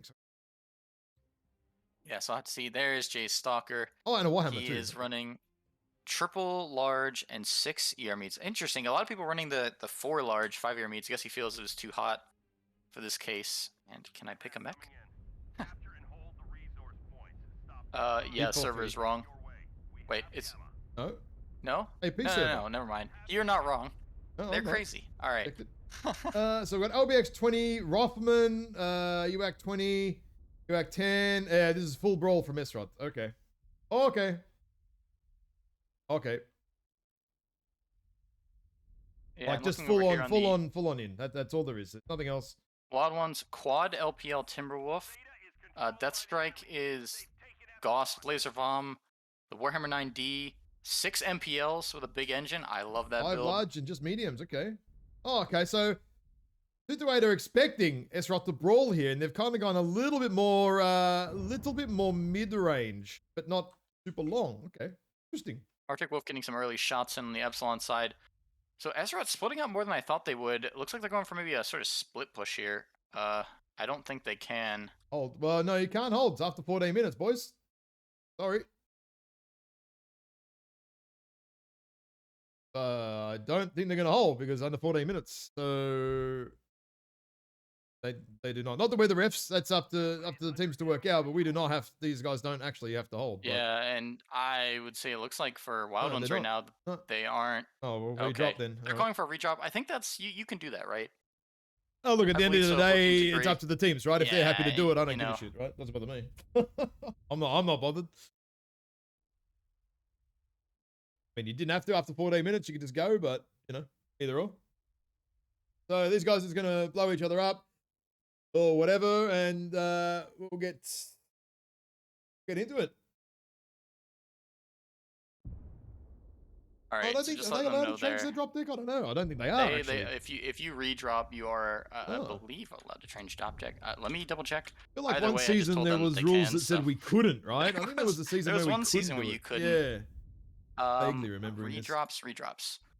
In the case of a redrop, teams may change their drop deck, but can't take more than 5. They cannot be redropped. Oh no, can't be redropped again by the people that caused it. Okay.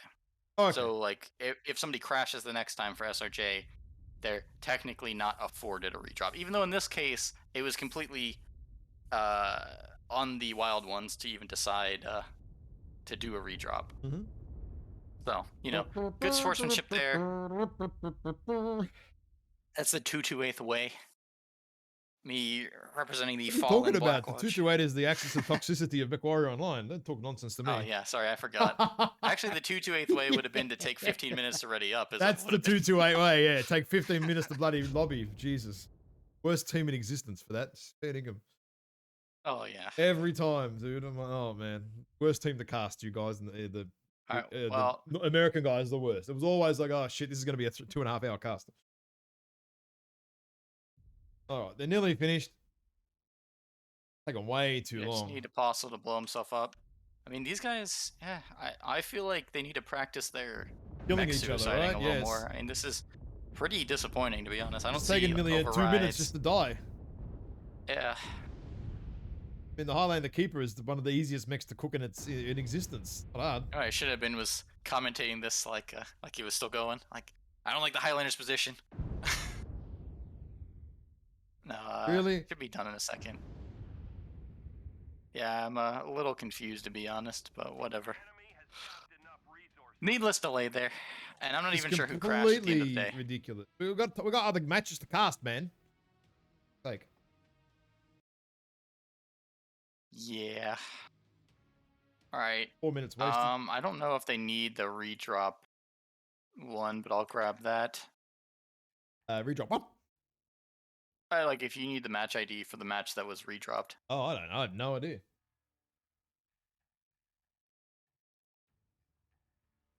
Either way, it's there. Mm-hmm. All right. Okay, so yeah, it looks like the Arctic cheat is disconnected there for Esserot. I mean, any mech's a bad mech to lose. And hopefully that internet connection stays stable for game 2. Yes, indeed.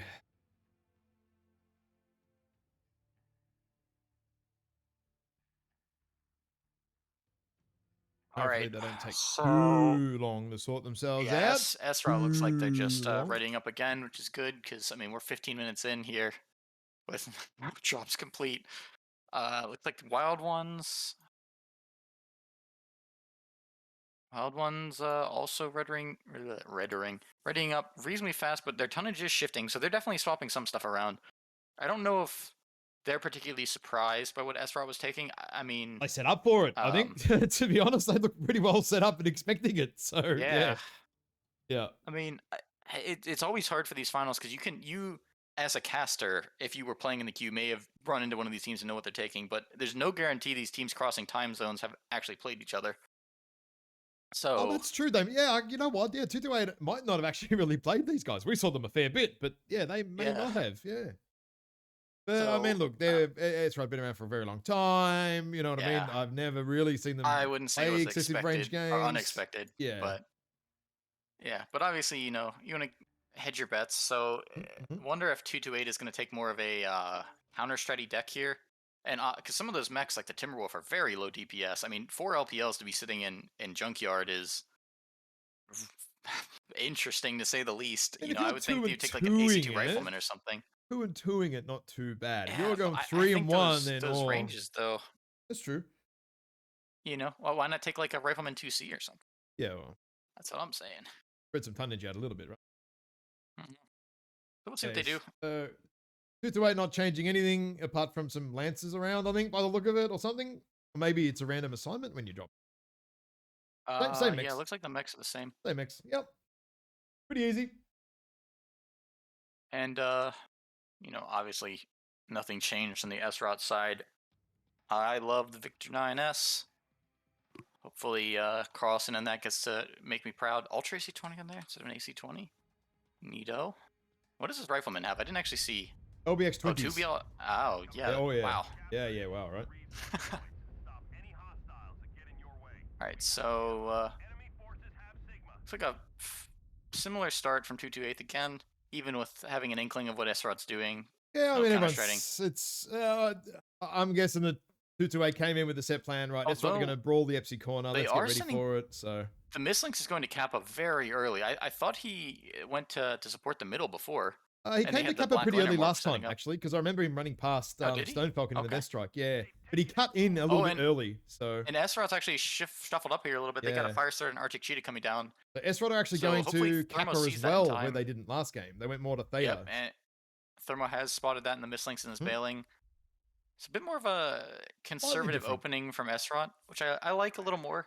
Putting a little bit of pressure on 228 and putting some mystery as to where they're going. A little bit different I from think the 228 as well in response to S-Rod's changes. So yeah. Oh, hang on. yeah. S-Rod are right on Thermo though. All three of them are chasing him down. But Oh, he and doesn't know the the Viper's Warhammer there. Oh dear. Warhammer shuffled the laser bomb out of MPLs. So 228 is definitely setting up for some sort of defense. Thermo getting Oh, caught a Thermo's little in bit here in some the trouble mislinks. here.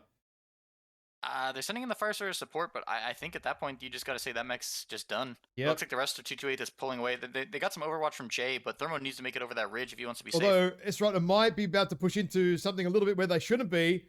They're gonna keep chasing and they're gonna get shredded. S-Rod are gonna get shredded here because their lights are completely now out of position, and 228 are all sitting there. Oh no. Yeah. No, here comes the rest Oh of the push from the no. other side. Oh, this is bad. 228 is pulled completely out. Although 2 to Yeah. 8 now, although S are finally round the corner in their fat mix, finally. Taking a little while to get round the corner, but they need to I stop feel like, and turn around. yeah. I mean, looking at this in like chess terms, this is just huge advantage to 228 right now. Mhm. With the positions and the damage they've done, just So Ashrot's fucking light moving pack is pretty quick completely here. I guess shredded. he's only got ER mids rather than all the ER larges. What I don't like though is that the heavies for 228 continue rotating inland. They need to be pushing out into that open area and trying to open up ground and get shots in on these assaults because Esrot's assaults Arctic could Cheetah turn goes this down around there, if they and get in here Metafox freshly enough. and the fire starter is about to go down as well. That said, though, Stone Falcon is going to be legged very, very, very quickly here. Oh, he's just going to be completely cleaned Yep. up here, and Jay is not too far around the corner either if they can find him. They're pulling them back, though. It will allow 228's lights to roll into the back end here of the S-Rot push, so I don't think it's going to work in the long run because S-Rot are out Yeah, of it looks lights like they're now. getting a little fishbowled here. Yeah. Yeah, they're just getting With Black Demon going completely down. manhandled at this point. S-Rot are going off the legs here. JC Stalker's about to get legged as well, but 228 got a nice big broad firing line here. All their lights have already picked off the enemy lights, so it's just back shots for days. Yeah, and I think I don't know. I don't know if I like the going for legs either. I mean, the Mad Cat and the Stalker are just like a blimp. They're both, just shoot it right through the center, blow that thing up. It's an easier shot for people. You don't have to worry about shielding.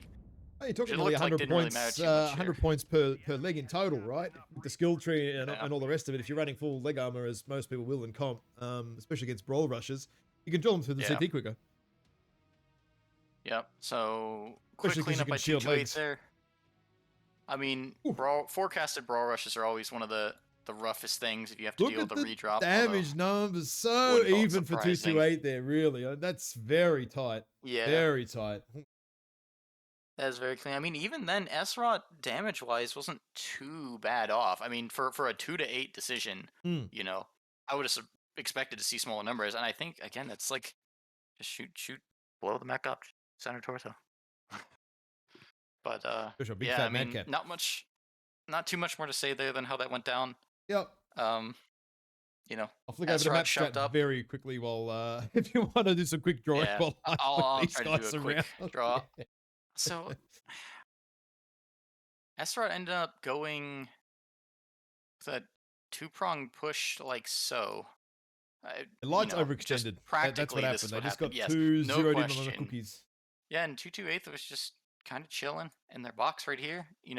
I think the movement of the heavies that was very well timed by 228. Very like prescient. Like just as soon as they saw the lights there, they swung their heavies out really wide, and the heavies didn't really have lines to support that fight. But it meant that when Esrot did come around this corner here on Epsilon, there was so much distance that they could do almost nothing. I think only the Bloodass was really able to get any shots in there. No, he was So immediately spun around, like immediately just getting shot in the backs. Oh, I Right. mean, once they rounded shooting at the heavies, and then Oh, yeah. by the time S-Rock caught up to I mean, as soon as their lights dove in, the match was basically over. Even if their lights had gotten out, they just had bled too much armor, and those brawl mechs, even then, like 228 didn't have a terrible deck to deal with that because they kind of knew it was coming. So it was gonna be hard, even if they hadn't bled armor. Yep. I mean, they were set up Um, ready for it. I think the Warhammer might have changed. I can't remember what was on the Warhammer in drop he 1. did. He changed from the MPLs that he had before to large lasers and air mediums, more of a laser bomb standoff. Oh, and servers got swapped to NA, right? Oh shit. I always forget match settings, so I always forget the the only reason I server pointed change because out. normally it's just NA and all the other bloody Yeah, comps for the right. year, and this is the only one that changes. Yep. All right. So I mean, that's more or less it. Uh, I could go over, Wild One's positioning, but at the end of the day, they had to shift pretty early on to cover that brawl push, so they Yep. didn't really get to see much standoff control. Now from Polar, Oh, interesting. Wild, yeah, 228 Wild One still sitting on Team 2. I believe that Esrot is going to make a push through Theta. I think that's the best, most direct route, most covered route for a brawl push. So it's probably going to look a lot like what we saw KDCM, like kind of fainting earlier on, really. So maybe some push like that. I think they're probably going to group up around somewhere in that like red area again, and then just shove through. Um, so as far as like from the Wild Ones' perspective, if they don't see those early caps from Esrot, that's going to be very indicative that the pain is coming straight down the middle. I like the line. It's just like, oh, there's a slight deviation in the W key there. Just a little bit of A or D and all of the W. Pretty much. Oh That's dear. exactly what I expect. That's it. Yeah. I mean, what I'm interested in though is what But what about this 228 way will though? I mean, do. it could be this way or it could be around this way. That's Maybe. true. I don't It's going know. to be Could go out a this way. lot of different play there. I mean, Yeah. these mechs could go up this way under the rock, or they Yeah. could go up this way. It's just millions of possibilities. Hmm. No, obviously, no. See, I draw the line at millions because I don't think they're going to come this way, right? That's too far. That's actually no, no, no, no, no, no, no. This is no business going this way. Definitely have to head up through around there if you're going to go brawl rush. Yeah, yeah, for sure. I think either way, we're gonna see this as like a Hotel 9 will be the hot point. Looks like Astaroth's locked in Alpha Charlie. Yep. That's kind of interesting split there. Versus Alpha Bravo. Again, you're talking like a 100-meter difference, so it's not like really forecast anything. But they could potentially be going for something split where they make a push for Gamma early. It would be extremely impressive to me if they went for a split cap strategy and they went for the early Gamma Epsilon Kappa. I think that'd be really cool. They are a little late on tonnage, so possible.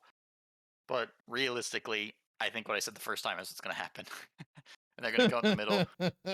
What I'm not sure about, though, is where does 228 Wild Ones sit? I mean, they can definitely sit out here in Golf 910 if they see that coming. That is very open space, good sight lines. Maybe have some stuff up in Hotel 10 to scout. But it doesn't give you a lot of cap control. So if Esrot realizes that and is able to do what KCM did and start getting that 3 cap, like if they have a commando or something running around, it will be on Wild Ones to figure out how to poke the hornet's nest there. So Poking I don't hornet know. nest sounds good because these guys are ready to have their nest poked because they're ready. They're ready. They're lobbed up. They're ready to go. And Yeah. geez, it's a quick I turnaround. mean, hey, Actually, you know what? very I, fast. I like to see it. Quick team readies. Yep. Oh, Very dude, I nice. love fast team ready. It stresses me out when you're sitting there for 10 minutes doing nothing, man. I don't like it. I just weird. We're ready. We know what's going on. Why take 5 more Yep. minutes? I mean, Just usually get when in you there. see people readying up to, it's indicative of like people who are confident in their strat and they know exactly what they want to do. This is the plan that we're coming in with. On the flip side, you can say it's people that are very one dimensional. But I'm excited. I feel like both these teams know exactly what they want to do and have plans to execute. So we'll Mhm. see whose is better. We will. That's it. I have to be very careful here not to touch any buttons. All right. So same rifleman on the it's a Sky Ranger side. The linebacker with mass SRMs, Gargoyle, Warhammer 2CA with LB20 Hang on, the SRM6. I like same. the flavor. Did you say same rifleman? Yes, I am Ah, very that surprised they bad brought boy's that. a I feel bit like that's slow. He's a bit slow, that bad boy. he is running 80, which is reasonably quick. But yeah, I would 80? want something a Oh, little really? faster. Yeah, shout out to the one rifleman that must have a nice engine cap.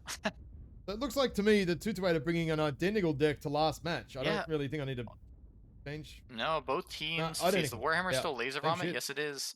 Wow, that's interesting to me. Not what I would have taken, but you know what? If it works, it So yeah, works. it's pretty much only that it's trying to really change. Just the linebacker and gargles, I Linebacker and guess, Warhammer 2C, I versus Blood guess. Asp. Yeah. And yeah, Bloodhouse, Victor, and I forget what the other Oh, one they was. still got the Blood Asp. Oh Oh no, they yeah, took never it out. mind. No, no, it took the blood out this game. No, no, no, I'm not crazy. I'm not crazy. All right, so looks like we're early home caps. 228 heading up for the Gamma side. Which we kind of expect from Team 2. And looks like going to be a scrap on Theta of a 2v2. Sit and hover here at Theta and I think chill and Wild wait. You Ones know? has the better duo for this. And it looks like Metafox this time is going to realize that Stardust, though, in the Arctic Cheetah, going to eat a lot of heat. I don't know if 228 has scouted that. They can definitely chase here and put in a lot of hurt. Ping playing a bit of a factor, so some of these lights getting away. Probably less scratch than they should have been, but the Look Fire at Star's legs 228. are They're actually absolutely taking torn it up. to S-Rod here very early on. Like, Metafox already down at 81%. They're not his legs fucking are around. open. Both of his legs are open right Really? now. Oh, wow. One of them's almost Yeah. open, the other one's yellow. Yeah, he's torn up. That actually puts you on a little bit of the back foot here coming into the fight early when you're going to be brawler rushing and you're 100%. already down significantly. Wow, okay. Metafox will have to like sneak around a flank and get in behind Mex or something. Definitely won't be able to go toe to toe, which hurts because that Firestarter has a huge amount of DPS. It looks like S-Rod have finally grouped up here. Yep. Going from a south-north push. They have Grey Fox and the Black Lane are forming up. I wonder if he's going to call it out. Kind of okay setup at the moment. They're slowly getting there. I'd say not correctly into total position just yet because their lights are kind of finding where they're going, right? And the mediums. Jay can see this coming, and he looks like going to be the first target here. Oh, Rodhy's here, and the 4 large pulse Timberwolf is already he's just W king. Eaten alive, maybe? This Timberwolf from Rhodes he's got to be dead, surely. Hang on, they're not even shooting him. Black Caveman didn't even see him behind him then. Oh, dear. Oh, this is just a dirty scrap. Jay-Z, they're all over his legs here. It's a sloppy fight. Brian Ferry's a little bit out of the fight, but he's finally getting him now. Metafox down. Oh, Rhodey down. Oh, dear. They picked the early Firestarter who was hurt, but S-Rod still has a lot of really healthy mechs here. Yep. Compared to 228, and 228 is just shooting a bunch of different targets because this area is so broken up. Their sightlines S-Rod are much more focused. You can see that they're much more clumped up here. I think they're going to take it to 228 here. It's not looking good for them. I mean, some of them can't shoot because they're getting stacked up on each other, but it's okay because 228 can't see down there anyway. Yeah, no, yeah, there's not enough angles. Yeah, 2 mechs from 228 then were just not in a position to shoot for long enough in this fight here, and it's just given S-Rod a huge advantage. Looks like Desire Death is the next target in the Phoenix Hawk. Yep, Stone Falcon as well. Getting one more shot down here. Those SRMs doing this is work. brutal from S-Rod. Very, very quick reply. Thermo goes this is down. what I was saying. I mean, 228 saw the push coming from a mile away, but what can you do? Like the sightlines are so broken up that well, they were sitting all here in the middle and low ground, and some mechs had to run around the back, and some mechs got stuck up here right in the buildings against large pulse against brawl. It kind of just backed off a bit. I think they went too far forward. 228 here. They basically kind of met the push rather than absorbed it, so to speak. Yeah, I think looking at the dead bodies here, I was drawing it on the map strat. Look at this. Look at where 228's all dead. They're all just dead in the same right where spot. Brian is like maybe the farthest I would have put like a medium laser light or something, but everything else I feel like needed to be deeper because it's just they couldn't cover each other. And damage numbers. Oh, wow, a lot higher this game from S-Rod. Wow. Yeah. Well, I mean, even then, you look, their light pack really didn't accomplish it too much. I mean, 225 in the Black Lantern is a little low. Vapor Eagle with I think it's LB20 Serm 6s wasn't able to put out too much, although it did decent. But those heavies and assaults just cleaned up for S-Rod. And meanwhile, 228 again, very good damage balance. Road's a little low there. I think being one of the first ones to go down, and that Timberwolf really needs time to get that DPS out. Maybe there was a call to go backwards, and they accidentally all ran forwards. Yeah, backwards, and they were all facing the wrong way. Yeah. Us Australians, man, we're upside down, you know? Yeah, that's right. Yeah, but I don't know, I'm not, it's a little weird to me, that one. I feel like... That is a weird one, yep. It was a tough one for 228 to deal with by the time they had seen the push, but given the first drop, and given when they did see the push coming, I feel like they still could have been better set up for that. I feel like they knew, they had to know it was coming. Yeah. This is no, it felt like a forward move into the push rather than sit back and absorb it just a little bit. Now we're off to, I'm switching the map here, but you're on the map strat if you want to do a quick doodle. If not, we can just go straight to mining. Oh, yeah. Up to you. I'll draw on it while you swap things over and these guys get readied up. So, yeah, 228 setting up And I'll draw in pink. I was thinking, maybe some stuff up in Hotel 10, maybe a scout ahead in India 9, probably something sitting out here in Gulf 10. And I kind of expected from Esrot this sort of orange movement where they just bowled through Theta and tried to cut in up on this ramp here in the Hotel 10 and ice those guys. But instead, we saw Esrot go with a low side movement, or I think it was more towards the middle of the map, where they turn up the thickness here on the line. They, in actuality, did this push. Oh, I'm off. I hate this map. So hard to draw on. They pushed like this. It was up India 10, and they came up to the bottom hill and found mechs still there. Like they cleaned up, I think, the Timberwolf and Jay, and 228 was set up something like this, I believe. And then the whole scrap down here in Yeah. the middle where all the mechs died. So Yeah, a couple yeah, of I thought 2 to 8 were maybe going to try and get sort of some backs like they did on the Canyon, but they kind of all got kind of stuck in there. Um, the Timberwolf got stuck, and then the Warhammer had to come all the way around the back and up the ramp, and that's 30 seconds of not getting any butts. So you could have got some butts, but you can't see them, you can't yeah, shoot them. yeah, and that's the problem. I mean, again, they saw the mechs coming, just so much cover. Esrod able to move right behind the buildings up in the middle of the map, and then just sweep in and clean house. Yep. So Let's yeah, go to mining then, because these guys are going to be ready pretty fast looking at what's going on in this lobby. hmm They're not mucking around. what I was gonna say was I feel like it was a little naive of 228 to not go for something more high DPS on what they were taking there, given that they basically know what Esrod's taking here. So I would expect them, and I was saying this earlier about how comfortable they were with DACA and mid-range pushes and stuff. I would expect them to take some more medium pulse, maybe clan medium pulse, maybe something with DACA here. I would expect a different setup from their assaults. I mean, Wild Ones does have Team 2, which we were saying earlier. It has this back wall with a ton of Overwatch you can take advantage of. Uh, a lot of space that they can set up around this Yeah. courtyard and then just kind of shut mechs down as they cross. Esrod's gonna have to be creative for sure on this one.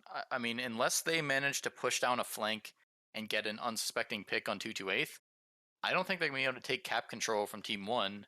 And if they're gonna have to push, there's just so much space for 228th to back off however they like. So uh, this will be interesting. Esrod going for a spawn wise heavy all at 4 mechs in Alpha and 2 in Charlie, with 2 up in Bravo.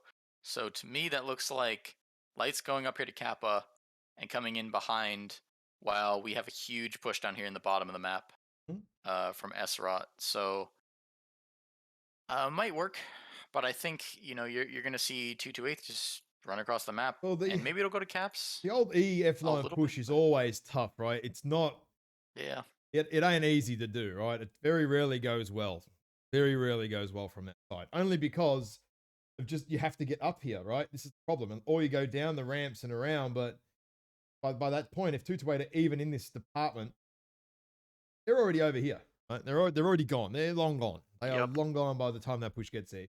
Because you can also get up here really, really early. You can see all the way down. You can see yes, within about 15 seconds, 20 seconds what's going down. So yeah, yeah, and they that's should know. Same. I mean, we said the same thing last game too, but you know, we'll see. We'll see where it goes. I think so though that S are on the not on the best side for if they're going to push. yeah, and Esrod has tonned up 10 more tons, so I feel like they probably went back to similar to their Canyon deck. But I mean, yeah, it's gonna be hard. I was surprised, honestly, that they were taking mechs like the Blood Asp, and as much as I love the Victor, even that. I mean, for Yeah. the Rifleman, 80 kilometers isn't slow, Hmm. but the Timberwolf runs that fast. Like if your goal is to catch up to guys and Yeah. punch them in the face in 300 meters, and you're chasing guys that run as fast as you, it's not going to work so well. So They can I reposition a don't lot know. easier than if they run like if it's 60 Ks, right? You're chasing something at 60, no worries. You close the distance easy, but if you're at the same speed, you can reposition well enough if you see it coming. Key point, you see it Yes, coming and you react in the right way, yeah? although this is very interesting for 228. So they're locked up in full Alpha Charlie. Yeah. That is absolutely, I, put your I, money would, where I your would mouth not have said is. this, right? Alpha Charlie, if you just want to quickly show before I hit the launch button on the map what's going on here with the Lancers, because this is, yeah. Yeah, so 228 Wow. blue circle just went all in the bottom. All in, dude. Esrot All in. is a 2 up there. So yeah, Hmm. that is ballsy. I mean, typically from team 2, you have at least one thing in the Bravo Lance, getting your home cap for 1 that's free, and number 2, just setting something up in D56 because it's so strong and has so much vision. So a Charlie Alpha spawn says we're coming for you. Yeah, I And know. It they're does. saying It says we're we're going not to just meet you at the party, okay. boys. They're like, okay, guys, you think you're the Brawl Kings? Hold on. Yeah, you want to bring it? We're ready to eat it. It's like, hey, okay. Yeah. Plus, saving money on dropships. You only need a third one. Yeah. So, all Shitty. right. So That is shitty, dude. Oh, wow. Money on drop chips. Stone Oh, Falcon, man. Heavy Goss, MPL Annihilator, Potato Farmer, MPL 5SS. I love that mech's here. Warhammer, that's the sprinting one with the MPLs, and JZ, Stalker 5M with SRMs and Medium Pulse. This is a Brawl Rush from 228. Okay, Let's we're see. all over that. So I don't need to check these mechs because we kind of know what's going to be on A little those. bit of shuffle here. They've got a Huntsman now. I'm assuming that's mass SRMs. Only 6 over here in medium the pulse SR Warhammer side. 9D. Oh, it's the jumping one. Yeah. Well, it just got a speed quirk, so he's running 106 in that thing in a 70 tonner. Holy shit. It's like the new IS linebacker. Yeah, IS linebacker. That's actually, yeah. We got MRMs here. So, yeah. I'm just going through the SRM mechs here. MRMs, Yeah, Keeper SRM Blood 6s, Brawl Eagle. No, I'm not a fan of the Brawl Eagle. Feels like it's a bit squishy to me. Always has. And Brawl 228th, Keeper. Ooh. early cap on Theta, Hmm. which is interesting since, again, they didn't really care about home caps at all. Yeah, well, I Ezra mean, moving 228 up got here. easy rain. They've got up there really fast, and they basically could see there's I no don't know. options, right? Have they seen the mechs coming off Kappa, though? I don't know if they know what the presence is over there. No, I don't think they And do Ezra either. might be able to sneak in. No, it looks like they've seen the push coming down the line here by Desire. They don't know that there's they are 2 just lights forming up behind, to though. cover. I don't think they know there's 2 Yeah. lights back there. So, I mean, so far, Esrot doing kind of what I expected. Although their lights. The problem is going for a they're just going to take a while, right? So what Esrot are going to do? They're Oh, probably going to Damon come. getting very close. The fight might be happening right now, and it looks like their lights didn't They have still the make right no. They messaging 'cause can't they be. ran They back to Sig. still makes out of the fight. The Blood Asp, the Rockman Yeah. 2C. They're nowhere near the fight. He's Cayman's being a little too aggressive here for my liking. They got a bit of a crossfire, but yeah, they have 2 mechs that are nowhere near set up, and the Yep. lights are just now getting to the fight. I think 228 needs to be super aggressive Oh, the right now. And lights just get could these actually kills kill before off they get Thermo the here. blood. Oh no, the lights are running all the way in for Esrot rather than going to go chase backs. Oh no, the keeper's going in early. Oh no, the keeper's already legged. Oh yeah, that was a bad angle. Oh no, oh that's bad. Esrot are completely split here. They're 30 seconds away from the fight. Half their mechs. Oh no. Warhammer beat up for Twitch Raider on the 228. left here as well, pushing but- in, causing harassment. Black Cayman gets down Brian Ferry though. Oh jeez, dude. Archer in the feral. back. I think there's going to need to be a back shot or something here for Esrot to bring this back because their lights are still messing around in the back is too. legged here in the fire starter. Carlson in the Veagle is also legged. Jay-Z finishes down. him off. Ninja Fusion goes down there. And now 228 are kind of a little bit out of position in the end now. They're kind of switching spots a bit. But it's okay though. The Annihilator is completely fresh here, Stone Falcon, once he gets around all the other mechs. And it will easily finish off if there is anything Actually, left. quite close though. It's a 2 mechs Oh, it's left closer of than 4. it should be. I mean, yeah. definitely still 228's favor, but still brought back a little bit there. Yep. By Esrot. Dude, again, look at the bodies, mate. 150 Actually, only meters. 2 left. Wow. Yeah. Although, yeah, I mean, you're not doing a 150 whole lot meters. against an Annihilator. Jeez. This is That is, I nuts. think, a single grid square containing, like... It took ages, so long for the Annie to get there. Like, I don't think Sony's going to have any damage. I'm pretty certain the fight was over before he even walked that pot belly up the ramp. But the problem is now, right? Like it's now a cap fight. So Annie kind of needs to go back to Theta, sit on it, because Stardust is going to run away. Yeah. And this is definitely, there were mistakes made oh, early on, Stoney's but this scared. is He smart actually play by thinks the Esrot. Mystic's, he thinks the Mystic's going to come and nibble on his bottom. But no, he just needs to go and park on Theta. Wait, where is this Mislinks, or where's this He's going cheetah all going? the way around. No, don't go back. Oh, no, he's Don't getting go back. Oh, no. No, Oh, no. don't go this way. At this point, the winning play for Esrod is that they need to get this Misslings picked off Well, immediately. I guess they're kind of. It's trying to kind of like, well, look, Sigma's does no one owns Sigma, so Well, you maybe know. this is the right Mm, call. Because Stoney's going back to the center of the map. Just do not take the cap. Go for that Misslings. Don't take Epsilon. yeah. Well, hang on. Who's pressure here? Thinks or Oh, Cheetah? yeah, there you go. Okay, so Oh, this is okay. good So play. yeah, right. The Cheetah is way fresher. If you can kill him They've off, called out he's good. they they called out the Annihilator. The question is if Thermo's going to see the Cheetah coming. He has gotten the spot, and I think the Annihilator's trying hard Oh to no, chase. Cheetah gonna get legged here. Oh, he needs solid Oh, shots here though on this Mislinks. oh no. Thermo This has to is run. There's no way he's gonna this is beat this. very Oh no, dangerous. no. Nanny's coming back now. No, no. I would be very cautious about jumping that high if I were Oh you. no, the Annie's gonna come around There's the an corner here. Annihilator. Uh-oh. Oh no. No! Oh shit. Happy Oh, Halloween! oh no, he missed him. Oh no. Oh dear. Yeah, now this is a problem though. There's not really a way for the cheetah to get out of this one. Yeah, Cheetah's not getting away now, right? I mean, he can do the cap, but Yeah, and Thermo just sitting there watching his buddy go beat him up. yeah, go get him. Go get him. He's the big bully. He's been bullying me. Now we get the big bully back, right? Oh. Oh, just a little warning shot to pull out the Oh, cheetah. shit. No, there's Oh, it gone. No, lived! It hit each it hit leg. each leg. The Yeah, leg's heavy got gauss, I his... think, hit each leg then. Oh, what the hell? Wow. Well, He's gone basically now. the There's one no shot way this Missing will Mislinks. chew this up. Yeah. Yep. There we go. And Yep. done. There we go. And That there is it it. is. 2-1 to Almost 2-8. almost pull back, but yeah, good game, very close. I do we have the time to draw that one out? We have 1 minute. So I guess you can get started on the lobby stuff after we Yeah. take a peek at the stats here. I see the damage Wow. numbers. I mean, low damage across the board from both teams. You know, really low, actually. only one mech breaking 400. I'm frankly amazed that Cayman was able to break 400 in that I think it's an packet, airstrike. considering that he was absolutely at the Right in front the of the thick of it spear. all, I think, to be Oh, honest. Yeah, because he yeah, was that would right at the definitely do front, it. and then 2-8 were like giga clumped as Yeah, well. but that So keeper though, man. I mean, it he went too early. was it. Went too Yeah, early. but like even then, that mech was that their fourth highest damage, and that Yep. thing died immediately. Yeah. Losing that amount of firepower is huge. He came over the edge and he was basically almost legged when he hit the ground. Like he hadn't even got over the edge and it's already just been sent to heaven. Yeah. Wow. So I I feel like that was kind of significantly. If the map starts up, I'll draw a little bit on it, but that was uh, it was messy. That was very messy from both teams there. I think Katie. Why do I want to say Katie Sam? It's the brawl. It's just it's instilled in my head. Esrod. Esrod here was kind of strung out. I mean, when they had their mechs down here initially, why am I drawing this in red? I don't know. I do the same thing all the time. They were like this on the map with their mechs, something like that. And 228, I don't even need to draw X's because they were all right here. I mean, maybe they had like one mech sitting on Theta.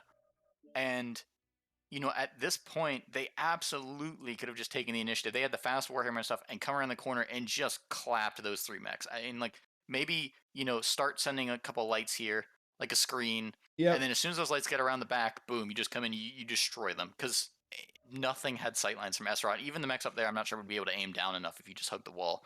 It was But kind 228 just kind of. It's sort of strange dallied. that Esrot were they were backwards, and then it was sort of, oh, hang on a minute, now Esrot have got all the mechs because 228 had kind of been backed around the corner here and allowed sort of Esrot to sort of actually end up, after the keeper died, which was sort of strange, actually kind of let them regroup just enough to get that extra damage out.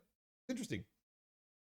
Yeah, and I think, you know, given how close that match was, if Apostle and that Highlander had just stayed up top and just fired down, they would have cleaned up 228 when they tried to counter push that corner. I mean, that would have been a beautiful angle for that mech. Plus, he could just drop down behind people and just one shot him. I mean, with that kind of two LB40s or two LB20s and 4 SRM6 Artemis, you are just blapping people. Yeah, doesn't take much, you know, to yeet something into complete oblivion. Not at all. But when 228 did push, I mean, it wasn't the ideal timing, but you know, they followed through and they were coordinated enough. And that Highlander pickup was huge. I think it was also Esrot, for some reason, their lights turned around and ran up towards Sigma when they were near Theta and then came back in. and that also gave 228 just that little bit much more time to not have to worry about them and clinch that match. So GG's from both teams. Mm. Definitely a lot of fireworks in that one. Yep, exactly. That was solid. Action, action, action, Jackson Station. That's what it was Yeah. this morning. All right, now I'm going to flick back over to the map ban and get ready for the next match, which coming up, which is JGX versus 228 Wild One. Now, hopefully the map ban updates properly. Yeah. Oh, yes, it does. Good, good, good. That's excellent. That is good news, actually. Very good news.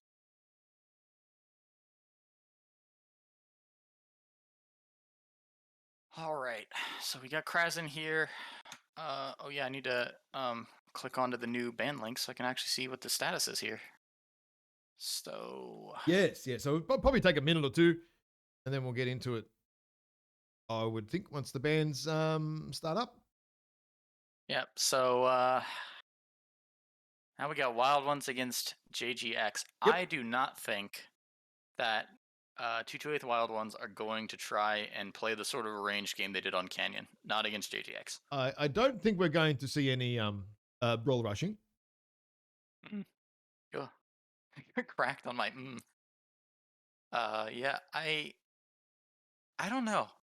I think it's still on the table if you're 228 because I mean, yeah, brawl rushing is an extreme like gambly strategy, but if you're fighting an uphill battle, you know, we've seen JGX drop games of that before. I mean, they went well, I mean, last year in 2020, they were what 100 and 0 in the comp queue, and this year they were what were they like 90 something? I forget how many they got, 70 plus and one, and I believe the only match they dropped was to RJF, rushing them. So, and I can confirm it. I mean, you know it from playing on Div A teams. It doesn't matter how good you guys are. If you make a slip up and you just get bum rushed, you can just lose. Yeah, no, you can't. So, It does. Yeah, it doesn't matter. It just there are some things you can't stop or come back from. And definitely wholeheartedly so agree.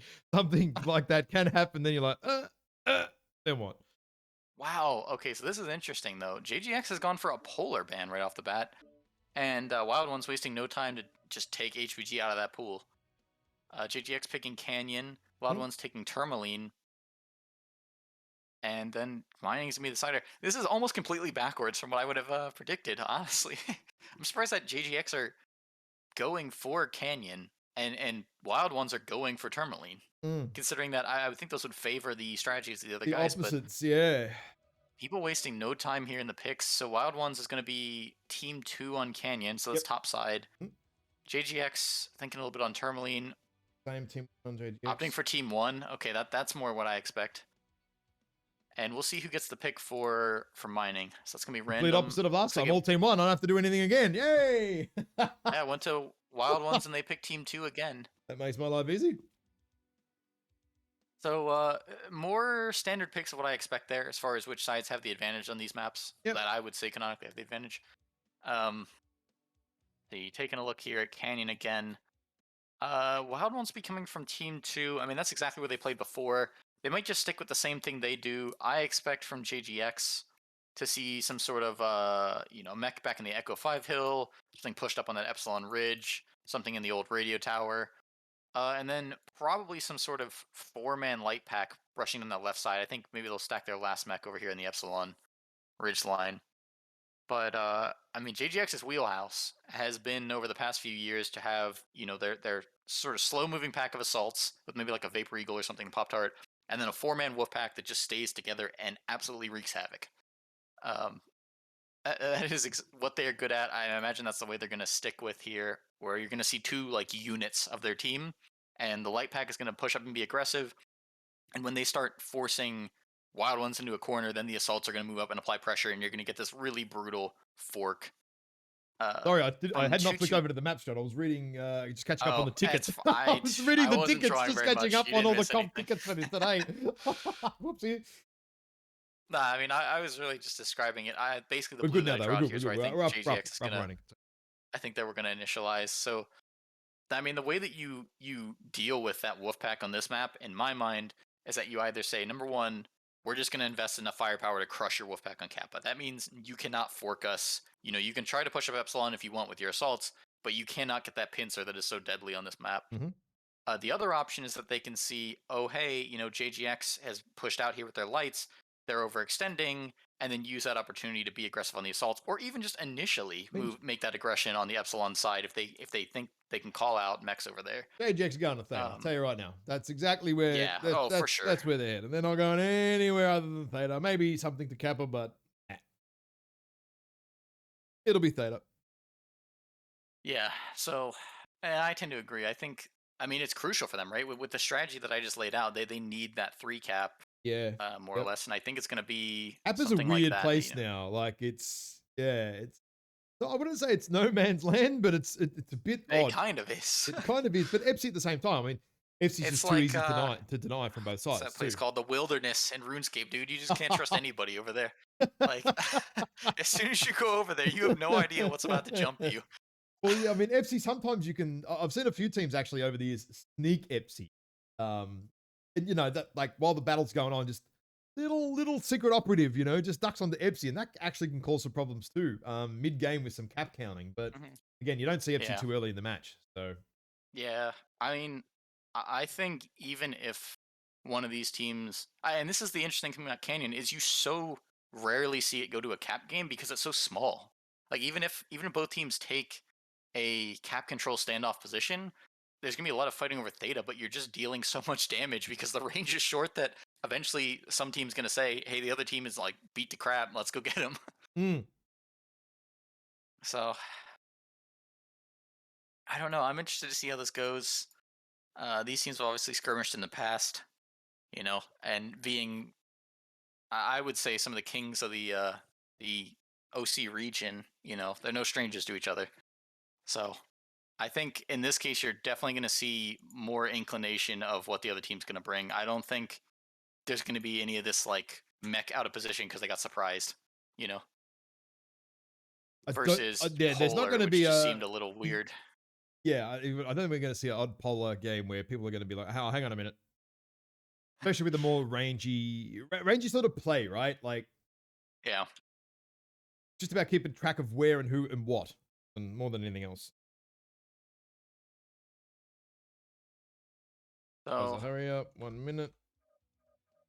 yeah, and where are they? JGX has to lock first, right? Yep. Okay. Oh yeah, all So we'll games are see. North American. Just checking everything. Good. I mean, it's so hard to predict what these teams are doing too. Even if I look at these spawns, how bunch they are. I mean, we saw this back when the spawns were separated. That people would spawn their mechs backwards or something just to throw people off, and then just run across the map. And at this point, you spawn BC on team one or team two, you could just turn around, and it takes like 2 seconds to just go the other way. So I'm not sure how much intel we're gonna get. GGX is very light right now, though. That is interesting. I don't know if somebody's gonna swap up to take that tonnage. Well, they're taking their But full 5 minutes to time. okay, they go up to 475. That's more reasonable. Oh, why they need to take 5 minutes? Oh, Jesus Christ. Right. Yeah, honestly, right? No, 228. I don't know why you take all 5 minutes all the time too. Yeah. Oh, we always would because we sit there and debate on the map strat back and forth for That's like what I mean. I 4 mean, man, minutes. really, at this point, you're debating the map strat. You got bigger Although issues to what's deal happened with. the last 2 years has been we show up and we're like, oh, that guy was supposed to play that one mech, doesn't have it, rebuild this thing in like 2 minutes to some guy on the team. So, Yeah. but both these teams, they standard players. I mean, I don't think they've had many roster shuffles. Some of the teams like KDCM, Some which I didn't have, really yeah. mention, have definitely like rotated out by half the roster or something. But this is the players we know and love That's from true. both teams. Yeah, pretty set. Been around for a while. Know what's going on. Yep. All right. Now Now we're Wild going. One's taking a minute. They are missing Missing a player still, somebody. yeah. So someone's off doing some mech lab Is or Desire? something. Desire Death? Yeah. Maybe, I don't know. So, okay. So they're swapping a player. So they got Yeah, they got a here few and guys on the here. list, so Yeah, I mean, hey, you got a 12-man roster. You want to give people seat time? may as well use them. If you got something Yep. specific you want to be doing or whatever. Mm-hmm. So the Alpha Bravo from JGX. I mean, like I said, very possible they just don't Oh, care. 228 is going to bring an extra Looking at player. But they're like, nah, bugger this. We're not going to swap them. We're going to bring more of them. trying to sneak him in there for a ninth player. That's true. Like, oh no, we haven't got a ninth player here. What are you talking about? Yeah, I mean, let's see here. Looking at those spawns, though, from what I can tell, I mean, Kraz, Naveed, Dario, those are all light players. Gogil, I think, as well. And Pasha, Lermgod, Data, those are all the assault players. And Nate, I usually think plays that Vegal slot or maybe like a summoner. So just from those spawns, like I just, said that they could shift it up, but to me, it looks very similar to what I was just saying. I think they'll spread out like. Yep. And 228 setting up Charlie Bravo again. So undeterred from what was happening last time. Locked, hold locks. Right, okay, underway. Let's just get into it then. I'm not gonna around. Yeah. I mean, both it's what late night for all those EU guys on the GGX side. I'm sure they want things to go as quickly as possible. Mate, the sun's only just coming up over the back of my bloody fence at the moment. Yeah, it's still early. It's only just about 9 o'clock here. Feels like I better wait for 6 hours. Oh wait, I basically have. All right, so over on the 228 side, they have same Timberwolf with the 4 LPLs as last time. Stalker with Night Stalker Star 5S alert! now? Night Star alert! I can't Yeah, check there's what some it is yet shifts here because I don't for want to break sure. the buttons and the lobbies. Yep, But I'm waiting. What I'll is do this? 228 side row here. Looks like mislinks with the same SPL and MGs. It's a light peep light Goss ERPPC Night Star. 5-year large. That ever since the quirk buffs. Large Pulse. Timberwolf. Yeah, large. Like Gauss, like I'm Peeps. interested. Night Star. Does the Stalker 5S only have 5 hardpoints for large? I thought I had 6. It does have It's crazy 6. they want 5. But you can also put a doodle in the arms Alright. too. Rocket, I think. Looks like it's a high mount roughneck, so that's 4 large lasers probably in the high mounts there, and then 3 mediums. Or sorry. Just checking what we've Yeah, got 3 are back mediums here to in the supplement. assaults. We've got Gaussia large on the mall. MX90, Ultra 2s, Banshee, just light peeps and AC2. That's it. Dario and a Fleas, that'll be a little closey brawly business. Yeah, the Banshee here is Phoenix quad Hawk, AC2, Pulse, 3 light Banner PPCs, and an standard, AMS. Or whatever it is, an AMS too. AMS. Oh, okay. Oh, they've got Pasha in the Vapor Eagle. Okay. Oh, they've all got AMS. So Nate's... Some of them. Yeah. Not all of them. Some of them. Okay, that's interesting. That's interesting. I wonder if they thought 228 was gonna take Lerms, because I don't know. Otherwise, I don't know. I mean, I guess it's a small tonnage investment for the safety, and Canyon is a vulnerable map to Lerms. So interesting. True. JGX not sending anything for Kappa right now. See, So most of the mechs, the free half cap. the mechs here from JGX actually have AMS on them. And somehow the Firestarter from 228, I think, was able to sliver this middle cap, and is just now trying to play cover. But he is a little beat up for his cap there. Yeah, we do have the 228 who did snag that ever so. I mean, and when I say ever so slight hit here on Theta. Now here has taken a lot of damage. What was that? This crazy head. CT and head, yeah. Torso, no torso on the Penis Hawk. Sorry, Phoenix Hawk. Okay, so Phoenix Hawk. Here comes the Wolfpack shifting over to the left here for JGX. They want to start something, but 228.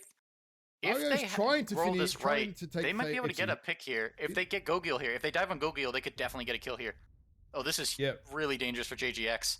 There's 4 mechs here for 228. They do have Pasha covering in the Veagle, but he does not have the DPS these other mechs have.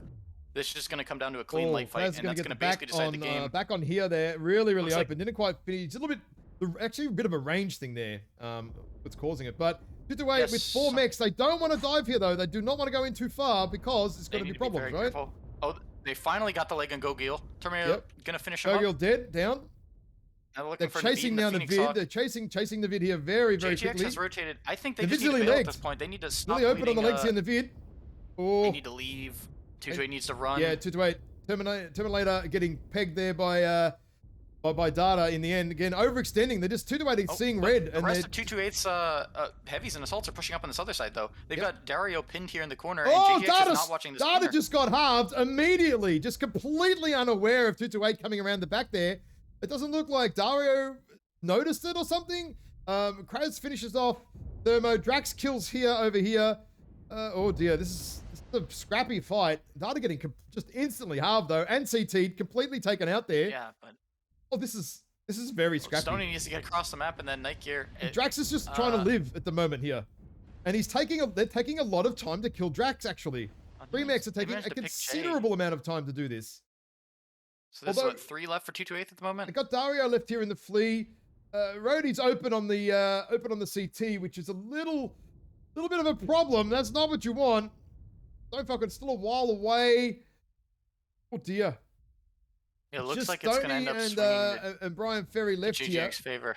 It will, yeah, in the end, yep. That was very oof. That scrap on Radio Tower absolutely decided some of the match there. I Yep. think also when they came around that corner, I looked at Brian Data's Ferry cockpit goes after he down. was halved. He was orange in the back. I mean, if they had focused that shot into CT instead of his back and just instantly killed him, Yep. that could have been. And I think that was probably a really tight, like oblique angle. So they're aiming for CT and just ended up scraping back. I mean, you got a lot of ping differences here too, right? Mm-hmm. Talking EU to OC. Yeah, that's true. So I just feel like if probably played a you bit of can a see where factor, the but 228 mechs died over here, right? Like just overextending a yeah, little bit, and then yes. Turman just getting pinned there again, just overextending down into the ditch, and then couldn't quite get back up, jump jet back up over this little ridge here, and they should have just backed out after getting Gogul and Oh nearly yeah. getting Navid. If they backed out, that would have been a very different game. I feel very different. It was a couple of things there. I mean, that they pounced at the absolutely right time. That was a great Yep, good move. movement by 228 immediately. Very basically caught JGX with their pants down there. Yep. But the first problem was, yeah, they charged over it. But the second problem was, I think Kraz and the Black Lantern was wide. And of the mechs they had the Phoenix Hawk, the Firestarter, and the Black Lantern. The Black Lantern is not the mech you want to not be shooting if you're just running. Like, they were on Yeah. that 6 MPL Phoenix Hawk, and I'm sure at the end here, Kraz is going to have huge numbers because they just let him farm. Mhm. Yeah, I mean, 463 in something that's just fighting lights is crazy. Yep. So, Yeah, yeah, because I think that was the other thing. he shot the Here's mech in the back, but just the range was a little bit too far away. Otherwise, here would have been picked instantly. Yep. At that point, like it Yeah. was orange structure from the rear. I think after that one shot from Kraz, but it just wasn't quite enough to really nail it. So I think that was just again just Yeah. out of optimal range a little bit there.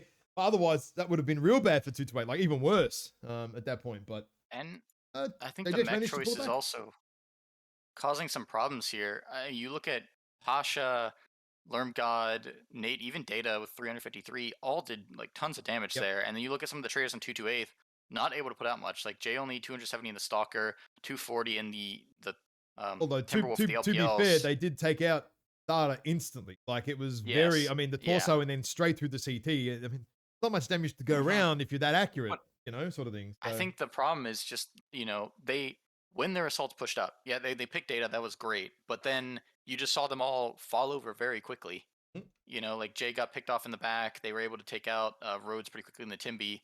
And, JGX just had a fresh Mauler and a yeah. Maul that was still hurt, but it was okay. Mm-hmm. So, I think if the lights had have backed out, it would have allowed the assaults at least enough oh, time to get that pick on Data probably, and then just they all both could have pulled back by that point. No needed to keep going. yeah. And then I Dario mean, was heck, probably causing. I didn't get a chance to see, but probably causing some problems in the back too. I would go so far as to say, like, that match was hugely, like, if 228 had turned around there when they had Naveed's leg shredded Strats and up, had by the gotten the way. pick on Gogil, they could have, then I guess I can just, Yeah, you draw can just what I was draw it. illustrating. Yeah. That's So it. yeah, I can draw initial setups, but it really didn't matter too much because what ended up happening was just this kerfuffle that we saw here with 228's lights swinging in to pincer Mm, that JGX set. I think it's Stone Falcon and the Night Star somewhere over here, while the other 3 heavies pushed up this way. I guess Dario was stuck behind his rock and eventually came. But yeah. yeah, right here, like right when they got up there, Yeah, that because was it. we That was the saw, line. That's the line in the map where you should have known. Hey, we had yep. boys, we're out, but no, a little bit too much. 'Cause that was the point when JGX's assaults could then cover, and at that point, yeah, just do peace out. You've won enough of the fight right there. But I also understand the sentiment of people not following through. I mean, we were pointing that out way back in the Casey and Polar, where I was like, you're bleeding health, but you're not getting anything. But I Yeah, think in this case, because they definitely converted some like health on that push, they could have just backed off. And then what's JGX gonna do? Like they can't push Kappa because they don't have the light health for it, and yeah. Theta is going to be impossible for them to get. So they would have had to shove Epsilon and just hope for it with their assaults. And granted, they might have still been able to win it because it looked like they were doing very well in trades, but that was definitely the point when things went dark for 228. Yeah, the little there, the green line Unfortunately, is the line of, well, maybe not a green line, should make it a black line or something. But yeah, that was that was the time of death right there. that was where it was. Here I can draw a little bit. It was this side was smiley face, and this side here was Not so frowny smiley. face.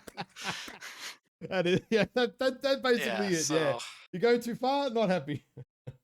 Oh, I we're mean, over but to Tourmaline if you want to draw that one up.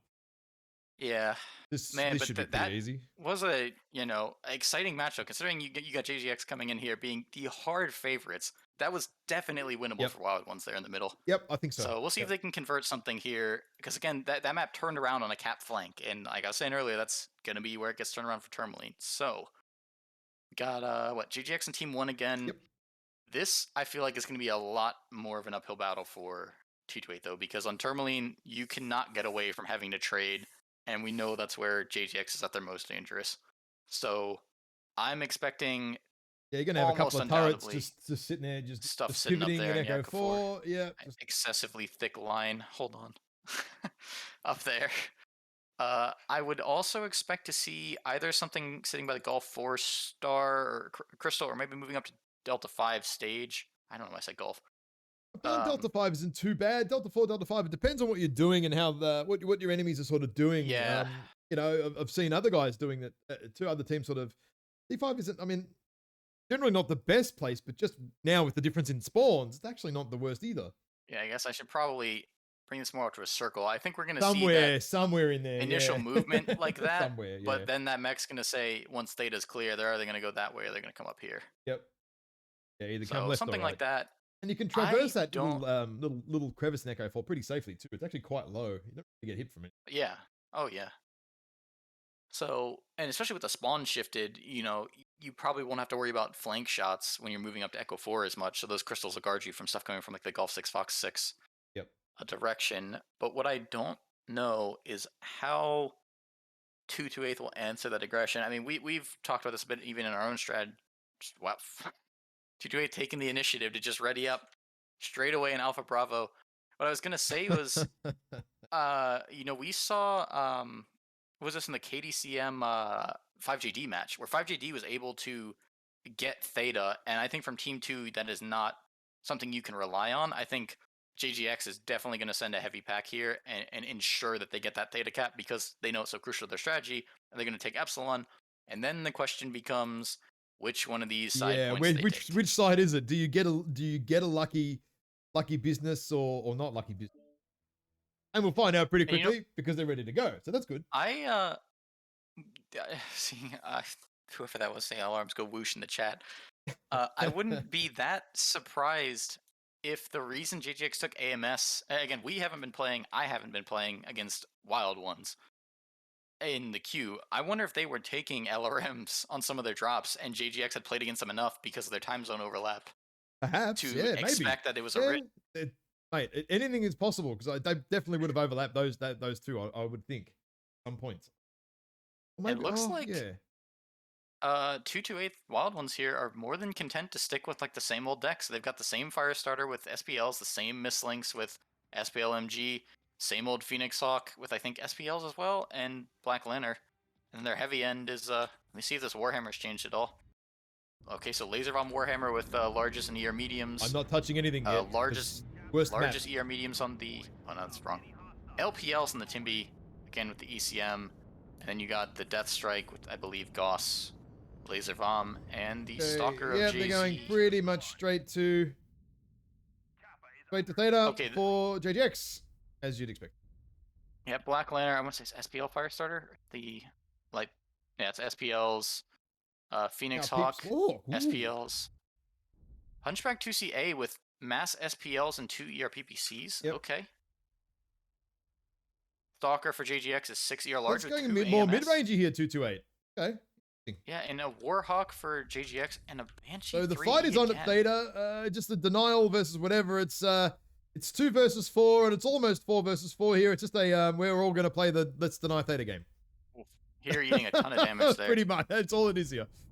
Let's deny the Theta game. And it looks 228 like have given up the Theta game by the look of it.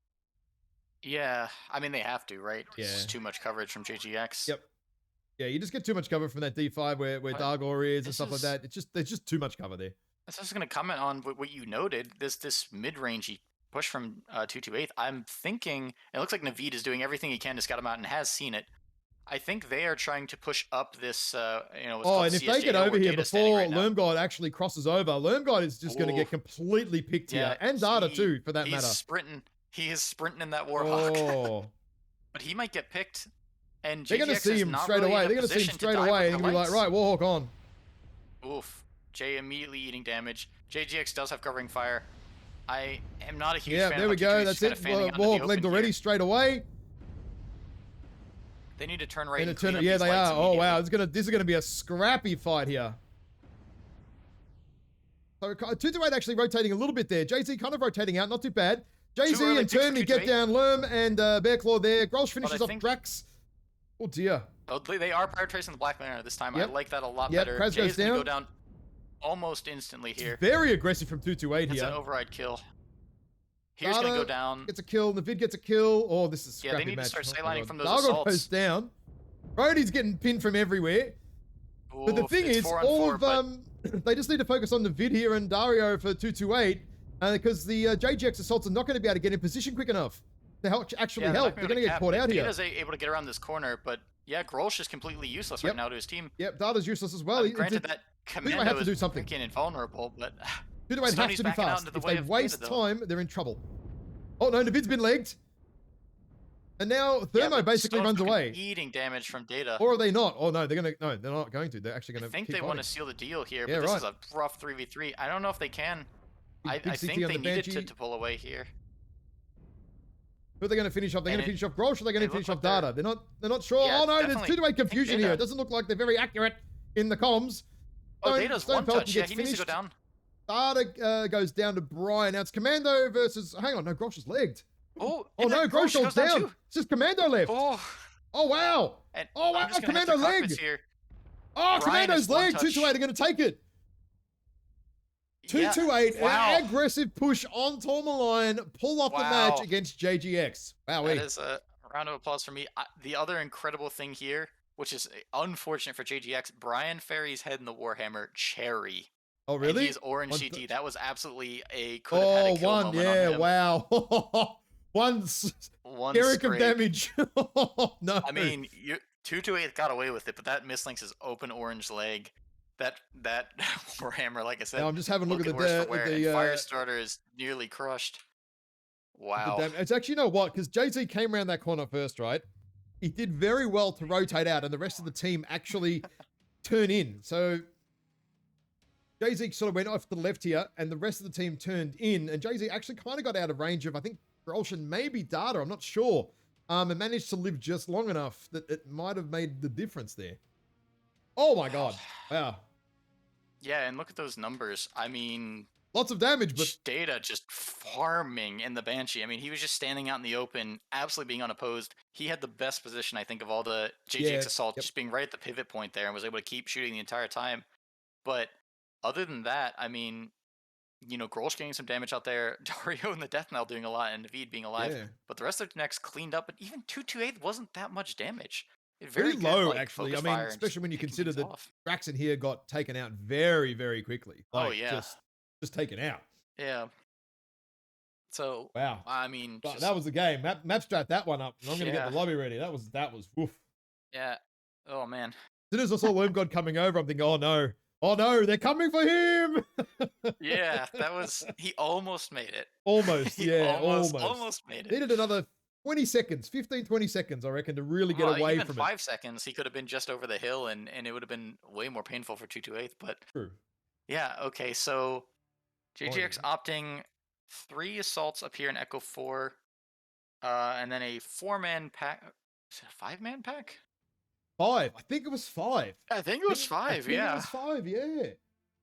No, because they had the hunchback. Yeah, that's right. And he actually did go where I said until the 5. Yeah, he did. No, he and did. yeah, then He's they been had the- exactly there. Yep.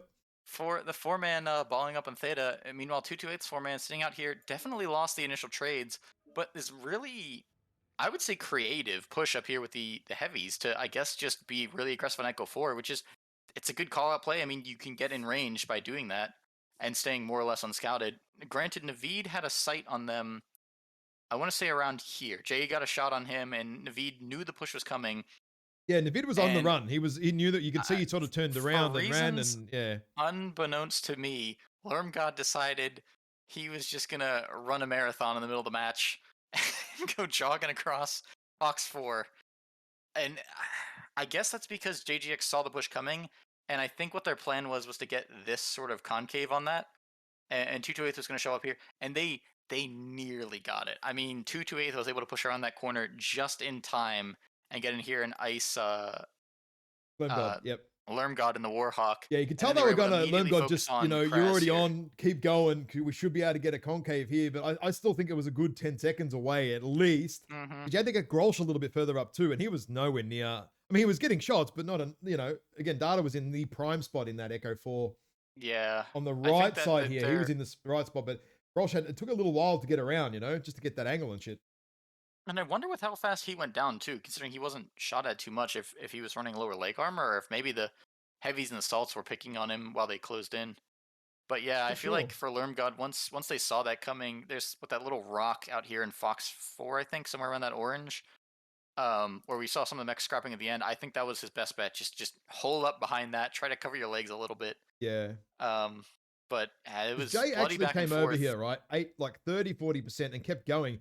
But the Oh rest yeah, of the 228s went this way. I'm saying that's a pretty, actually, pretty nice play there. Two of them went left and oh everyone else yeah, went right. Very nice. And got out of the line yeah, of Grolsch. Maybe not Data. I think Data was probably wailing on Jay Z a bit, but yeah. He was. just enough. Just getting out of enough fire to keep him alive was enough to matter in the end. Hmm. I think there was some Crazy bit. micro spacing issues once I got down to the end on that corner of just cutting the pie for some of the mechs. But I mean, overall, very well focused by 228. I mean, they picked out the exact targets they needed to. Very Yep. good split of their team Like you said, Black and a Lantern good that time call out around, play. rather than letting it sit there and just clean up Yeah, everything. And right. yep, They figured yep, that one out. yep. Black Lantern, danger, danger, danger. So yeah, I mean, I don't know. To me, I think the biggest mistake here was that very aggressive Warhawk play. I mean, that was before they had scouted the mechs from 228th, and I think had that not happened, there would have been obviously no reason for JGX's lights to push in there because they wouldn't have been losing anything, and it would have been a very tough push for 228th coming through that open ground up the hill. Yep. So, Yeah, I think yeah, if even Lermgold wasn't any further forward than Echo 4, that would have been 228 dead. Like who Jay Z would have hmm come around and would have been deleted in one go. I think yes. like So just I completely obliterated. I think if I'm sitting in JGX's cockpit, they're gonna look at that and say, we got to cool it, right? Like, don't go for those aggressive plays. They had control. They did not need to push. Mm, They just need to, kind of rest yep. for a moment. And I mean, at So that point, 228 wouldn't have mattered. In Fox yeah, 5 with oh yeah, 900 meters plus, there's nothing was happening. They'll get, nope, that's your play foiled, right? That's almost your game yeah, done at the start of the strat. So yeah. yeah.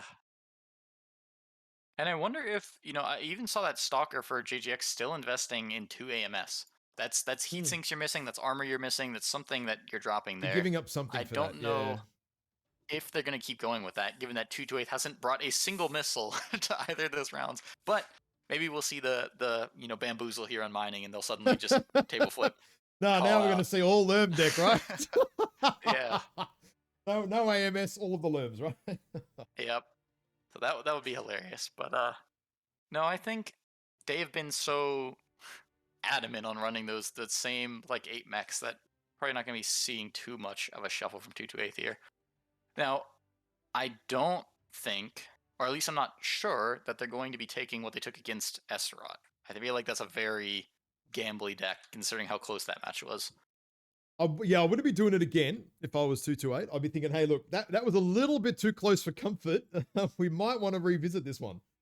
Yeah, and it looks like already, unless they do some changes here, they've got Stone Falcon and Potato Farmer sitting up in the Bravo spawn with 4 mechs locked up in the Charlie lands, and that looks like it's their whole light pack locked up in Charlie. So I think we've got Jay in the Alpha spawn.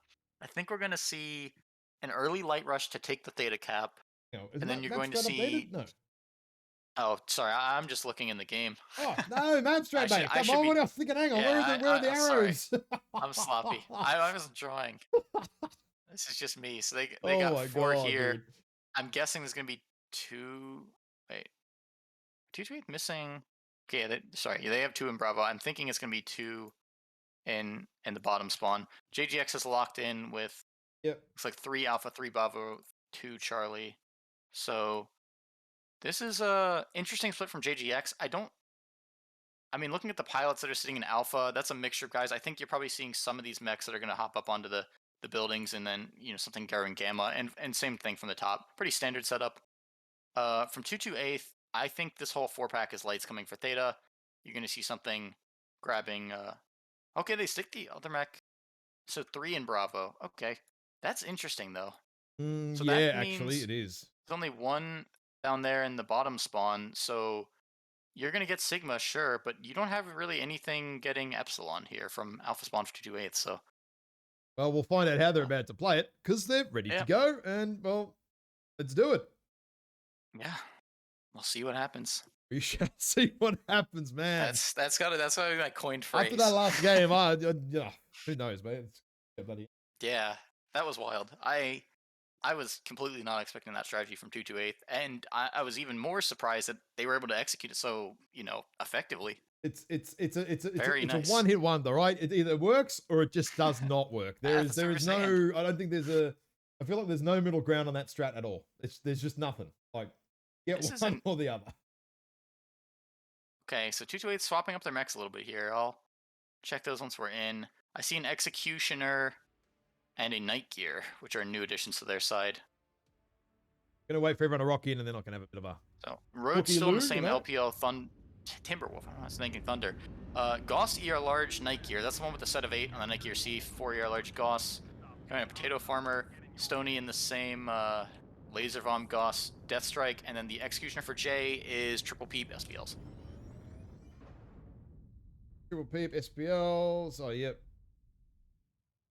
Two So debater really loving this 4 large pulse Timmy, eh? yeah, I'm surprised, honestly. I can't say I've really seen it all in the queue, to be honest. I see a Meanwhile, on the large. JGX side, yeah, What do we got over looks like here? what PPC Micros XE and then PPC SPL Hunchbacked, so you can scrap with the lights a little bit. That 228 being the Garcia early large. Theta Oh, cap, but you saw Direwolf them Garcia rushing. large. I was like, what? Oof.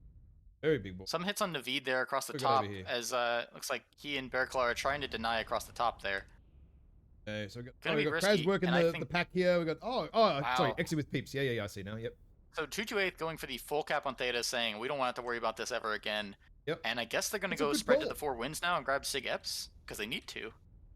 Yeah, well, I mean, the Theta fight's done, right? Now they can kind of, I guess, spread out a little bit. Okay, and Jay was pulled off early. They're rotating top side of the map very quickly for 228, but their lights aren't. I'm not sure why they're sitting here. They're going to get smacked by Dark Aura and Pasha pretty quickly if they don't start running. I mean, Jay has left And they're that going to flank. get They have no sandwiched on the other coverage. side by Data when they eventually peek out, as Thermo nearly did then. He did kind of just skipped the burn a little I bit, but am yeah. uh, They are not giving up very Theta. concerned here. JGX's 2 guys that are down here at the bottom of the map could easily wrap around to the right and just have sidelines on these lights. I don't know why 228's lights are sitting up top. They don't need to He be. has already eaten a lot of damage again, same as the other game. Taking a lot of Yeah, damage early. nice shots across the map there to hit him from Dark Aura and Pasha. Okay, and looks like JGX's lights have seen this push, moved to cover and shield well ahead of time. So 228 not going to find anything, but may want to push here just because they have the wanted numbers. to, but they've stopped. Yeah, I mean, I don't think they can. That JGX has very tight sightlines on that. Stoney can't really trade from down here everybody with, likes to play against from. the other guys. And Potato Farm here is not open yet, but starting to bleed some armor. I don't think the 228 guys have enough range to actually trade against all of this. It's very much still a horizontal split on this map. I mean, despite all the movement, it's still kind of like initial positions. I think 228 can just grab Epsilon and try to sit tight for a bit is their best play. But and just they are keep on definitely Theta, getting but beat they're going on to lose trades right Theta now unless they've got more guys looking. I mean, Stoney is looking, Stonefalco's looking there, but they're not winning the trades there with the mediums, right? You got to be careful. I'm frankly surprised JGX didn't just go for Theta there. I feel like that was a bit of a missed opportunity. Jay's just dropped 20% in a reasonably quick fashion. 228 is peeking on this flank. They need to be sitting tight. do not push that issue. You are gonna get creamed. Yeah, no, they're going a little bit too far on this edge too. Like you And now said, they've seen Pasha here. they just need to get the caps and back off. Oh, and Kraz went a Yeah, little bit and too far forward it's like they're there. taking the Oh fight. no, they're gonna It looks go. like the four man's taking the Oh, fight. 2 are actually Oh, gonna go for this, and that's they're gonna be a outnumbered. bloodbath. This is Yeah, death. that is Oh, this is absolutely a bad. bloodbath. Yep. 2 Just none of the Bad heavies decision. for 228 are in position. No, no bigs from 2 can do anything. Completely out of position here. This is, considering what happened last game, this is just complete contrast. Just completely Yeah, opposite. Just disorganization. it's itchy trigger finger. Yeah. That's what it feels like. Feels like the first game. When they were, See blood, go for blood, and then oh, we're dead. Yeah. yeah, I mean, Three hey, mechs, I've 4 been mechs there and down made now. that push. Bang, but bang, bang, bang. Did I have map Yeah. control? I don't know what's happening. Yeah, and caps. And there goes Potato Farmer down the night gear. Although I'm looking around at the mechs, I mean, the night gear just dropped very quickly for 228. I see the Executioner from JZ here, not very healthy. I Yeah, have he to had a lot of specify it's damage JZ earlier on, 'cause just both the crossing all the Js way play back it. around. So yeah. And then Rhodes and that Timberwolf, And Lemgod's nearly got a torso open there, but yeah, I feel like, man, all they need to do is hit Epsy, just make sure Tater was being denied, and that was just sit tight for a minute. yeah, Tick up another 150 tickets and jobs and 100 there you go, tickets. 8-0, Yeah, which is that's rough to see brutal. after how close it could have been. But yeah, I mean, look at GGX damage percentages. Very fresh. I'm still baffled that that Timberwolf, I feel like, was such a bad pick for what they were trying to do. And even the gear was okay, but definitely not winning trades. And maybe that's why they felt they had to turn up the pressure, is because of Yeah, Nike's not losing winning trades trades with some of against those 2 mechs. guys with double your firepower, right? Like, you can't Yep. trade 2 into 1. And Not gonna and work. that Death Strike is 2 ERME, 2 large, and 2 Gauss, Yep. which is not You're not returning going to enough compete fire with the, either. I think, Oh, 4 wow. large that they have on Jesus. JGX. So yeah, This is so, looking a lot different than last game. Oh dear. yeah, 4-2-2-8. definitely sad to see it pan out like that. But I mean, you know, when those lights pushed, it was a nail in the coffin. And I think again, 228 had done a great job of taking the caps early. I mean, GGX definitely missing some opportunities they had that 228 left open to take caps back and have You know, turned it into more of a 2-3 cap, but similar to they Canyon really as just fell on well, their own right? sword. Like, it managed to get the cap early and then just get over aggressive with it rather than just say, hey, we Yeah. have the cap control. Therefore, we have the map control as well because they have to come to us at some point or they have to do something to make a play. Mhm. Let's just wait. So, same thing as Canyon. Got Yep. over aggressive on it. Over aggressive Yeah. with control. I don't know. I would wait a minute. Literally, you would wait a minute at least and just let some tickets accrue first, right? Yeah. So All right, I map guess chat that's coming up. If you want to do a little drawing, yeah, not I'll that there's give us our final too- drawing for the set here. Yeah, not too much to draw there. No, so 228 A lot of backward had a forward. setup. A lot of backward forward. Yeah, something like this with their assaults, and then 4-man rush and Theta that then camped out behind the buildings. And meanwhile, from JGX, you saw a couple mechs push up lights, basically just covering Theta and threatening. I guess actually it was something more like this up in their barrels area. Yeah, there's a And they couple had up there, right 2 on top. mechs Yep. pushed up here with their other 2 lights camping down below. And a very early Jay said, nope. He He's just out ran of there. I across can't do that. the Yep. He's like, nope. Which I think was fair. I mean, down that line, he was just going to be out traded by another Executioner and a Hunchback. But once they did that, I really thought that was going to be like JGX's turning point where they were going to take Gamma Eps and Kappa, but instead they opted to move their lights up to screen for the top because 228 They all immediately moved pulled their lights across. off and were Yeah. threatening, Yep. which I think was maybe unnecessary. Because if 228 did try to run out there, their assaults were so far behind that GGX had plenty of time. I mean, their assaults were sitting in the very deep back, but it was a good preemptive play. I mean, they immediately shut down that push from 228 up there on the top, and then it was when it got weird because 228 moved all their lights back down to the bottom of the map. Okay, that's fine. I mean, they were picking up Epsilon. I would say they should have gotten earlier, but whatever, they were doing it. They had Sigma, and they had Theta, and that would have Three that cap. was a perfectly Literal fine 3 cap. Yeah. Exactly what you None of their want, right? assaults being pressured. Yeah, and you had JGX sitting more or less just like on their hands around here, other than the 2 guys trading up here. Yep. and then they just got antsy, I And they guess, literally had and poked 5 around that guys. corner. So JGX Yeah. here had Hey, five guys here. 228 had 4, and they were all lights, no big tonnage boys either. And then around they went, yeah, and oh no, train wreck. because they had a huge despair. I mean, their assaults were very deep Yep. and heavies for 228. I mean, they were absolutely in no way to support anything on that side of the map. A So minute away from the fight at least, right? There's yeah, no way they could have done 100%. anything And I should they mean, wanted to. yeah, it was weird because 228 really like they put JGX in a bad position. They had good initial movement, good initial reactions, other than the lights chilling on Theta, which I think was just too much free damage. But like JGX dropped the ball to grab Epsilon when it was free. They dropped the ball to grab Theta when it was free when the lights were just moving. Yep. And then 228 just kind of tripped and fell right in front of their whole lower guys in Echo 4. So yeah, I don't know. I'm more just it would have been a close match. If that had not played out that way, I think with 228 definitely losing some of the trades, eventually JGX would have had the confidence and health to push up and would have probably, or not probably, but at least potentially clinched it there. But it could have been so much closer for 228. I think the 8-0 there They could really have just forced belies the fact it was just one something at mistake. some point, like Yeah. JGX were definitely winning trades, but them having to make a play for caps, that's when you can potentially twist it around back in your Yes. favor. 100%. They just did not allow that to happen. Like Yeah. just So going deep, going send some blood, smelling blood in the water. It's like, hey, we got him here, and then, oh shit, they're all there. Oh, we're dead. yep. So Yep. disappointing how that panned out. Especially to see it one of those things where you can, as soon as you saw those lights go around the corner, we were both just like, oh no. Oh no, yeah. Oh Oh no. dear, bad is coming. Yeah. But I mean, still, 228 coming up in this matchup as one of the lower seeds in the bracket. I mean, who they play before that? 228. Um, ch- yeah, they played That's right. Sky Range. So I guess those are both. That was one of the tighter matchups, I think, actually, as far as bracket seeding. But definitely a seeding gap between them and JGX, and they still definitely bloody JGX's nose Definitely. on those earlier drops. I mean, took the second one off them, which again, like we said, not that common of an occurrence. JGX dropped one match in the queue, and they dropped a second one here to Wild Ones. So good on them. Yeah, Shame they I couldn't think it was convert on the well last done. one. Absolutely. Good performance from JGX. Good performance from 228 tonight Oh yeah, in all of their matches.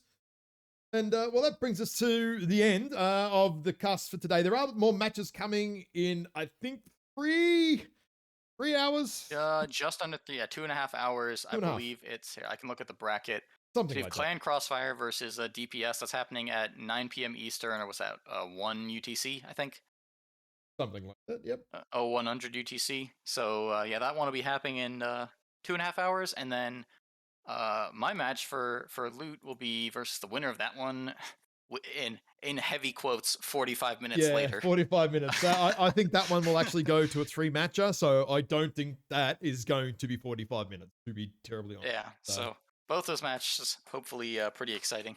We'll wait So and see. some later, but for us, that's all we got here. Yep, that's it. Thank you guys for tuning in. One last thanks for joining me, mate, this morning, or actually this evening for you, or this afternoon, Yeah. or whatever the bloody hell it is. And I'll see everybody again next week for the next batch of casts, whatever they are. I have no idea. I'll have to look, and I'll fix up some of my graphics because yes, I know they're 2020. I've got them hard coded somewhere, and I just could not work it out at 5 a.m. this morning.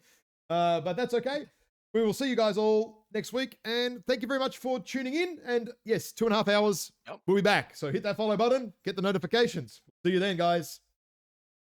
See you then.